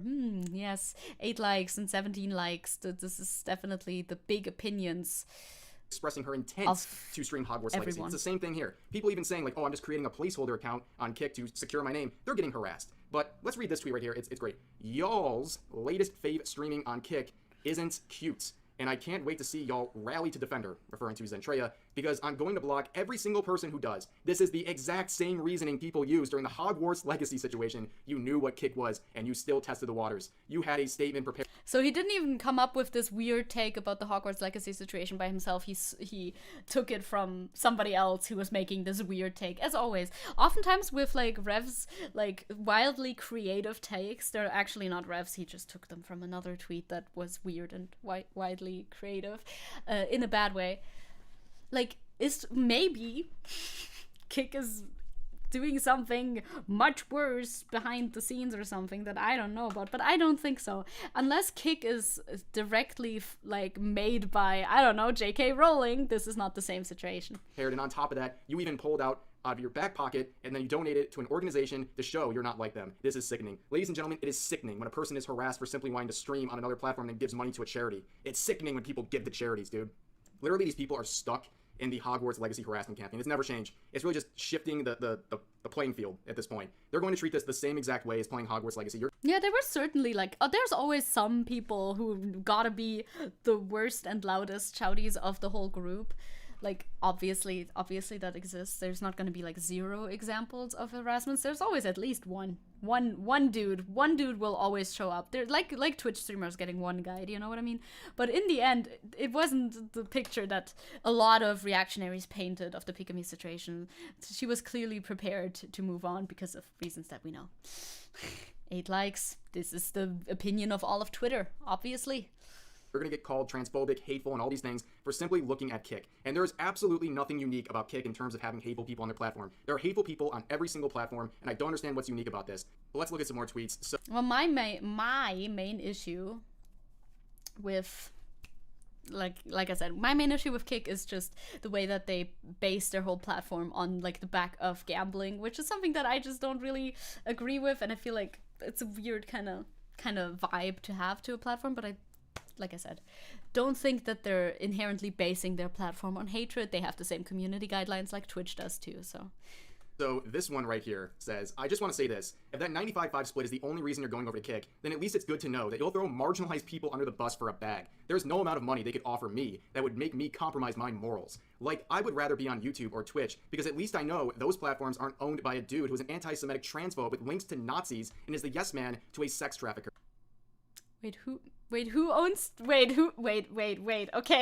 Kick? Owner. Wait. Okay, no, Ed Craven. I don't know who Ed Craven is. Never mind. Who owns Kick? Ed Craven. I don't know who Ed Craven is. Who are you? What is that? Oh, you're trying to make me go through, like, a verifying thingy. Well, if that's true, then that's a pretty bad sign. But I didn't know about that. If so. Who are you? This is from May 10th. Ed Craven is a co-founder of Kick. Well, who else founded it? Or Aiden Ross does not own Kick, right? Like, Aiden Ross is not the owner of Kick. Or is Aiden Ross an owner of Kick? He said he banned Hassan from joining Kick, but that sounded... I didn't think that Aiden Ross owns Kick? Does he? Oh, sorry, I spelled Aiden your way. No, right? You don't own Kick, do you? No, you don't. Yeah, that's just a false belief that some people have then, probably. Who are you, though, Ed Craven, on the left? I like this picture. Alongside with Bijan Tirani. You're the owner of Kick, I guess. Isn't Train involved? Does Train own Kick? I know Train is like... Train is sort of involved, I guess. Kick seems to be repeating the way Mixer tried to grow so fast. Yeah, pay a lot of money to big streamers and see if the audience follows. I think that's exactly what they're trying to do. I don't think that will Kick CEO, I guess. I don't think that's exactly what they're gonna be able to do. Wow, these Google results are, this is the same article. These Google results are so bad. I'm not figuring it out. Does Trainwrecks Kick owner? Question mark? That would be pretty bad, I guess. Because Trainwrecks sucks, but owned by Stake. Yeah, the platform was owned by Stake.com though. Well, this was 6 months ago, so maybe not anymore. Trainwreck's new platform is owned by Stake, but it was his platform. But is it still? Is that still your platform? Do you still own that? Because like when I Google owner, you don't come up. I don't know. I'm trying to figure this out. Well, it's certainly not owned by Aiden. I don't think Aiden can. I don't think Aiden has the capacity. But he's just like the fact that Trainwrecks has signed on with Twitch. Like, he's involved, I guess, but I wouldn't say that he's the owner either. Kick is owned by Stake. Is Stake owned by Trainwrecks? He said that Eddie Craven, whom he described as the owner of Stake, was an investor in Kick. Huh. This all came out like a long, long time ago. Oh, I accept, yeah, thank you. Just leave me alone, please. I mean, if it's this closely connected to people who suck this much ass, maybe there's a little bit more value to criticism for people who actually choose to stream over there, but oftentimes platforms are owned by people who suck a lot of ass, so not that much you can do about it. Yeah, but like, yeah, anti-Semitic transphobe with links to Nazis and yes man to a sex trafficker, that would be Aiden, which is not the owner. That's certainly not owned by a dude. That's certainly not him. Sure, which, of course, we know who the reference there is, but this whole thing is absolutely insane to me. So you're literally here on Twitter making this thread, which is owned by Elon Musk, who I'm assuming people like this... I can hear him tapping on his desk. He's going... He has a different desk than me, would think is a transphobe and a terrible person, but you're fine tweeting here every single day, but going over to Kick is bad because Aiden Ross is involved. Like, I don't understand how those things are any different. oh, that's right, because you couldn't live a day without tweeting 50 times a day, because that would be the end of your life, essentially. I mean, Twitter is much more ingrained into the culture and doesn't have a direct competitor, while Twitch has, well, Kick is Twitch's direct competitor, so there is a choice people can make. If they want something like Kick, they don't have to choose Kick, but if you want something like Twitter, and let's be honest, you can't choose Mastodon. Mastodon. You could, it just, you wouldn't reach anybody anymore. There isn't really an alternative. While obviously Twitch is the obvious choice and Kick is the alternative. So, you know, it's not equal. But this thing is so funny. Like, yeah, it's easy to say you wouldn't sell your morals and you'd rather be on YouTube and Twitch when you're a pre-debut VTuber. You haven't even streamed yet. Of course it's easy for you to say where you would stream because you don't have any investment in streaming because you don't actually make content other than make... Mixer chads, rise up. See, I don't know shit about Mixer. Maybe it's cool over there. How many percentages do you get on Mixer? Maybe you get good percentages on Mixer. YouTube chats, how about that? But moving on from that, there was more. People were angry at Kenji for this tweet, saying that basically it's okay to go out and test the waters. And he's, of course, referring to Zentreya and all the harassment she's receiving. So it says, so those of us who are rightfully calling people out for streaming on Kick, after repeatedly saying we won't support people who stream on there, are grandstanding nerds. People really bending over backwards to defend Zentreya. Why are you censoring Zentreya? So that it doesn't show up, maybe? I don't know. I don't always understand why people censor those words. Probably so that it doesn't show up for the trends. So that when people click on like, oh, Zentreya's trending, that this tweet won't show up. You're like Voldemort, you can't say your name. People are so weird. It's this is like multiple layers of hiding, right? They didn't quote retweet this. Yeah. They took a screenshot of his tweet so it wouldn't be seen by Kenji. And then they're censoring Zentreya so they won't show up in a search for Zentreya on Twitter. Like, you ask why they do that, and then you tell me why they do that. I see. The founder of Kick is called Chris Rodrigo. That's even another person. I don't know who these people are. Mixer is gone, I'm pretty sure. No, Mixer. RIP, dude. RIP Mixer. I used to stream on Mixer because it was on Xbox and it's easy to stream on that. But it was like when I was 13. Oh no, I bet that's not legal, right? You're not allowed to stream when you're 13, maybe? Although 13 is sometimes the cutoff point. Sometimes you can stream when you're 13. I think on TikTok you need to be 18 even to stream. But I'm not sure. My god. But this whole grandstanding nerds giving me the same vibe as when Turfvale said Twitter freaks. Y'all are literally stuck. No, I think there's two. I think those are two different things. I think grandstanding nerds sounds giving me the vibe of like woke scolds. That sounds like it's kind of like closer to that. While Twitter freaks is unequivocally a term that people use who are very mentally ill. And not in the fun way. Campaign. It hasn't changed. It's just continued. And honestly, grandstanding nerds, I like it. I'm going to add that to the vocabulary, everyone, and you should too. Grandstanding nerds, Twitter freaks, it's evolving. We got multiple phrases to use now, guys, and I'm glad this person pointed out because I never would have even noticed. But one last tweet here. This VTuber said, nah, it doesn't have a zing to it. You won't use it. Facebook Live. That's where the secret money is at. True and real. Honestly, though, some people some people post content on Facebook, and I always think Facebook is dead because I'm a Zoomer. I don't use Facebook, obviously. But apparently, there's a lot of people over there on Facebook. You can make boomer content over there, and they'll eat it up.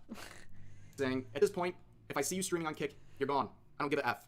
I'm genderqueer, and queer is F in general. And I don't need but my crypto gambling money, F you, F off. And of course, they're quote retweeting over this Kick application, which is obviously fake. Says how many genders there are. This is obviously a doctored screenshot. Like, let me put it to you this way. If you are trying to cancel Kick for being such a hateful... You're forced to use Facebook for school? Oh my god, I'm so sorry. Oh, it was a different Kick that I'd found. Oh, fair enough. There's Kick without a C as well. You shouldn't have to refer to photoshopping images to try to make them look bad. You should be able to just share clips and other images that show that Kick is so hateful. Like, if it's out in the open so much as these people are saying, then show it.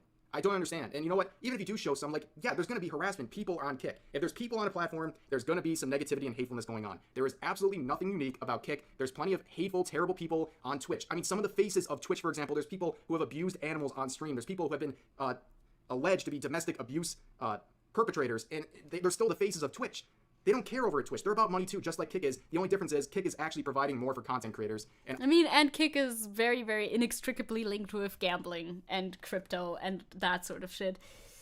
That too. Honestly, this is not going to be a flashbang. It seems like Kick is really investing, and they're going to be here for a while. And I'm no Kick shill. I'm just saying the obvious. They're giving a better share to content creators. They're making big moves, signing XQC and other people like that. They're making a stay for it. And honestly, good. Good for Kick. Good for everyone. And you shouldn't be bullied by these people for simply wanting to get a better opportunity for yourself as a streamer. It's absolutely sickening, and these people have absolutely no lives, and they have no investment in streaming because they're V-tweeters, and they don't make any content. It's easy to sacrifice and say don't go to Kick when you have no audience to move over there in the first place. But that's going to do it for this video. Please let me know all of your thoughts about today's topics in the comments section down below. Hope you guys enjoy the video, and I'll see you next time. Yeah.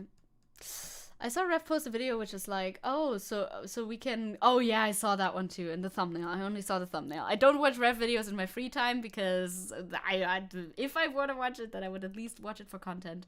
Kick is also very connected to the right. So far, it really does seem like it from what I've seen. Now, I've never set foot into Kick myself, and I do think that you should have competing streaming sites, but I feel like Kick just started off on such a bad foot that it might be better to look for a different competitor to Twitch. I mean, YouTube is one of them that you could go to if they're all big companies anyway, and they are.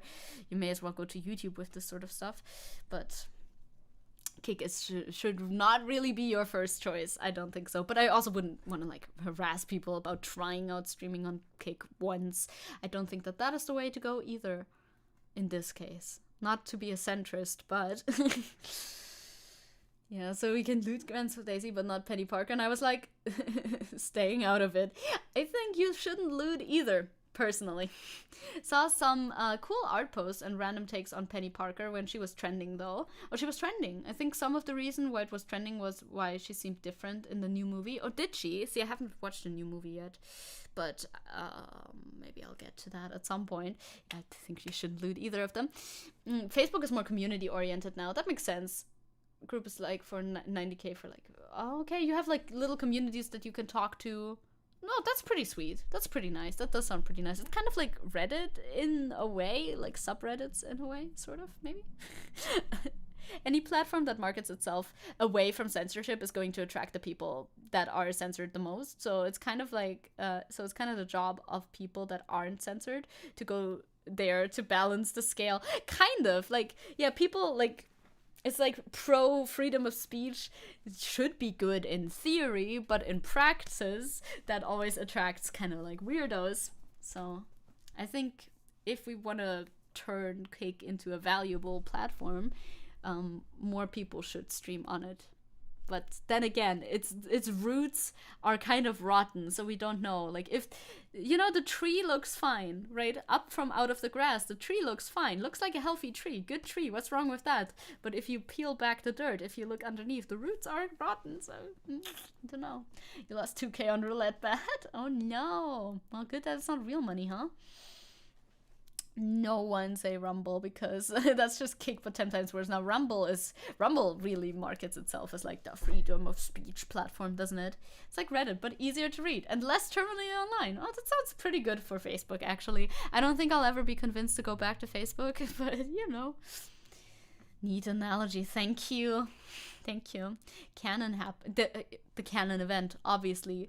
Doo-dee-doo. That's the sound of the Canon event, right? Fuck. I just remembered that we had a Nick Merckx update as well. And Rammstein, but we're definitely not gonna get to Rammstein. Nick Merckx, do you know that? We don't really have to get into all of that though, because I kinda clock's ticking, you know? My mom watches Rumble. Oh no, it's so right-wing bias. Yeah, I've heard. Rumble is my ivermectin hookup. It's plugged there so much. I don't even know. Ivermectin. Fuck, what is that? I've heard that before. The fuck is that? Do you ever hear a word that you like know, but you also don't know it? Can I Google that? Ivermectin. It's like a thing. It's an anti-parasite. Is that horse? Is that the horse shit? That's the horse shit. Isn't it? Is it the horse shit? No, it's not the horse shit. What are you? It is the horse dewormer. Ah, let's go. It is the horse dewormer. That makes a lot of sense. Ivermectin is the dewormer medication that the right-wingers take to fight COVID. Of course, it is the horse dewormer. Dewormer is such a hard word to say.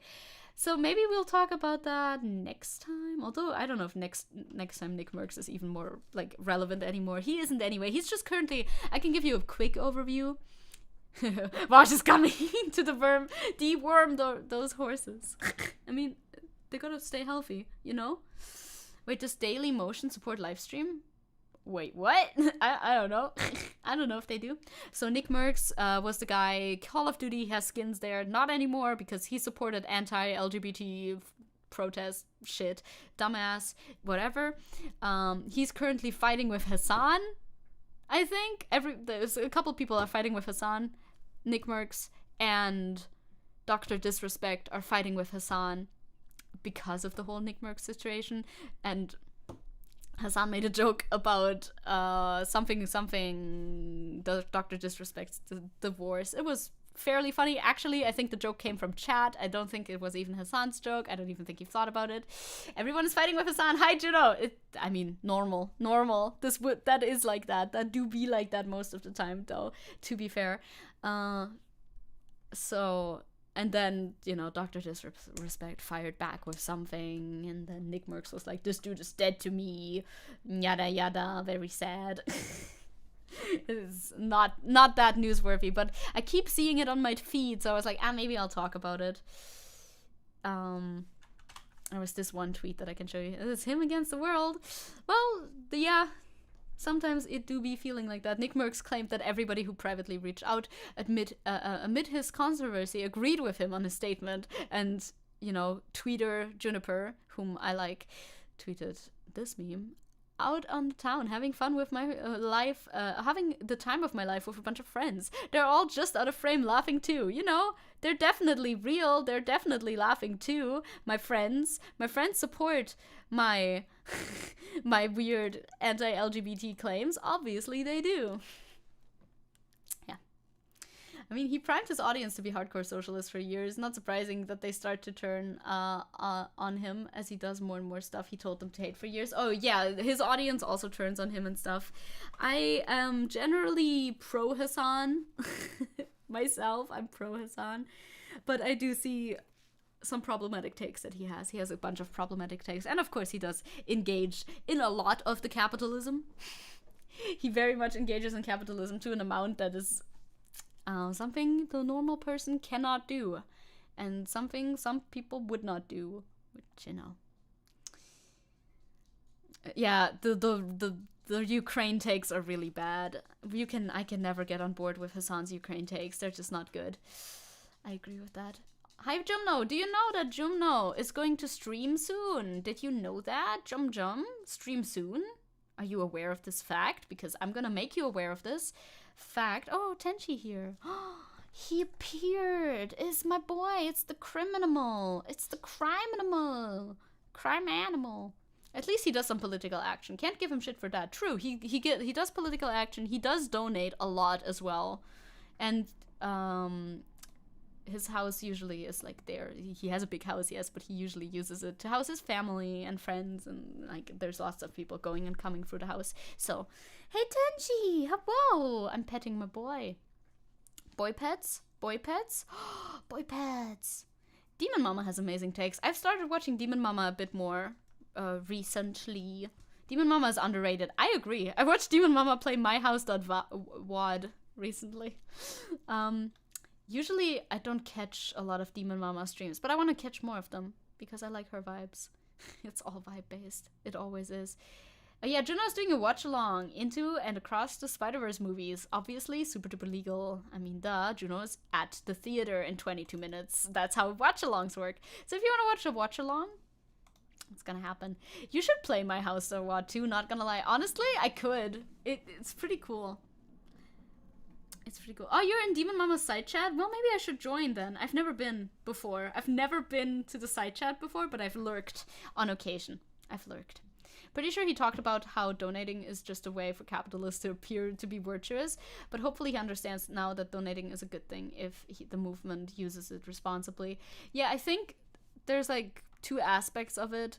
Like if you can donate in a way that focuses on your like self-image, but it's still helpful because it's still donating. Or of course, if you don't tell anybody about it, because I think it recently came out that he was top donor to some sort of charity. I've already forgot, but he never mentioned it at all. I think for like workers' rights, something like that. But he didn't mention it at all, so I guess that's what he meant. But I think you can mention that you donate. It's not too bad. Or maybe Ashes. Doom mods in general are just so fucking amazing. I've heard. Become an imp, a tick imp. Yes. He donated a lot to the Amazon unions, which is funny, of course, because his boss is sort of Jeff Bezos, which maybe also could be a part of him not like publicizing that too much, because maybe his boss wouldn't like it very much if he donated to unions. Perhaps.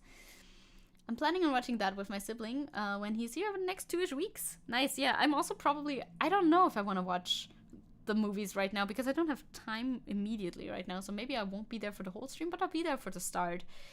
So that's nice. Shark is good too. Yes, I want to watch more Shark live as well, because I know about Shark, and I've watched some of the stuff recently, especially, but I have not caught him live that much before. Yet either. But that's all for today. I didn't get through all of my talking for all of my subjects, but Rammstein we can definitely do next time. Although I don't know when next time's gonna be yet. Saturday is just a maybe, because maybe I have to play Persona again. You know, you can't stop me. I need a Persona. A lot. A lot. I have work in 2 hours, so I can't catch the beginning of Strem. All the Strems. I've been mentioning you in the comments to bridge some viewers over. That would be cute. That's cute. Just like slight like assimilation. As long as it's not too like overt, you know? Because you don't want to be like too over the top with promoting and others. But I'm sure you're doing fine. I haven't seen it myself yet, but I'm sure you're doing fine. Shark's funny. Shark's good. Shark good. Shark good, Wash bad, as we know. And I'll see you again tomorrow when I do VTuber modeling. I'm gonna do our democratically elected VTuber. I'm gonna put her into Live 2D. Well, she's already in Live 2D, and then we're gonna make sure that she can move around. And that will be fun and good and nice. And now I will tend to my boy, whatever he needs. Probably walkies. But also, I think he shouldn't do walkies right now, because right now it is 29 degrees Celsius and lightning's nearby. Or maybe that's why he's here, because he's scared of the lightning. Very possible. Quite possible. Hell yeah, Vtuber must finish our girl. We will finish our girl next time on Zecke channel. Good luck, my parasocial equal. We are both true. That's very true. We are both parasocial. Bye bye. Take care and auf. Goodbye. I'm leaving. Watch the hope you had fun with the VOD if you're a VOD watcher. Some cute Tenchi things. All the cute Tenchi things. I'll take care of cute Tenchi. Cute Tenchi. You, my baby. Meow. Did you say meow? Tenchi. Too bad he doesn't know how to like keep loud, you know, like say woof. Some people have like speak as a command, but I don't. I just have him. I would love to have like a command for Tenchi with speak, and he just meows, because he meows sometimes, doesn't he? You know how to do that? Okay, I'm actually doing now. Bye-bye! Thanks for watching, I'll be the second. Bye! See you around!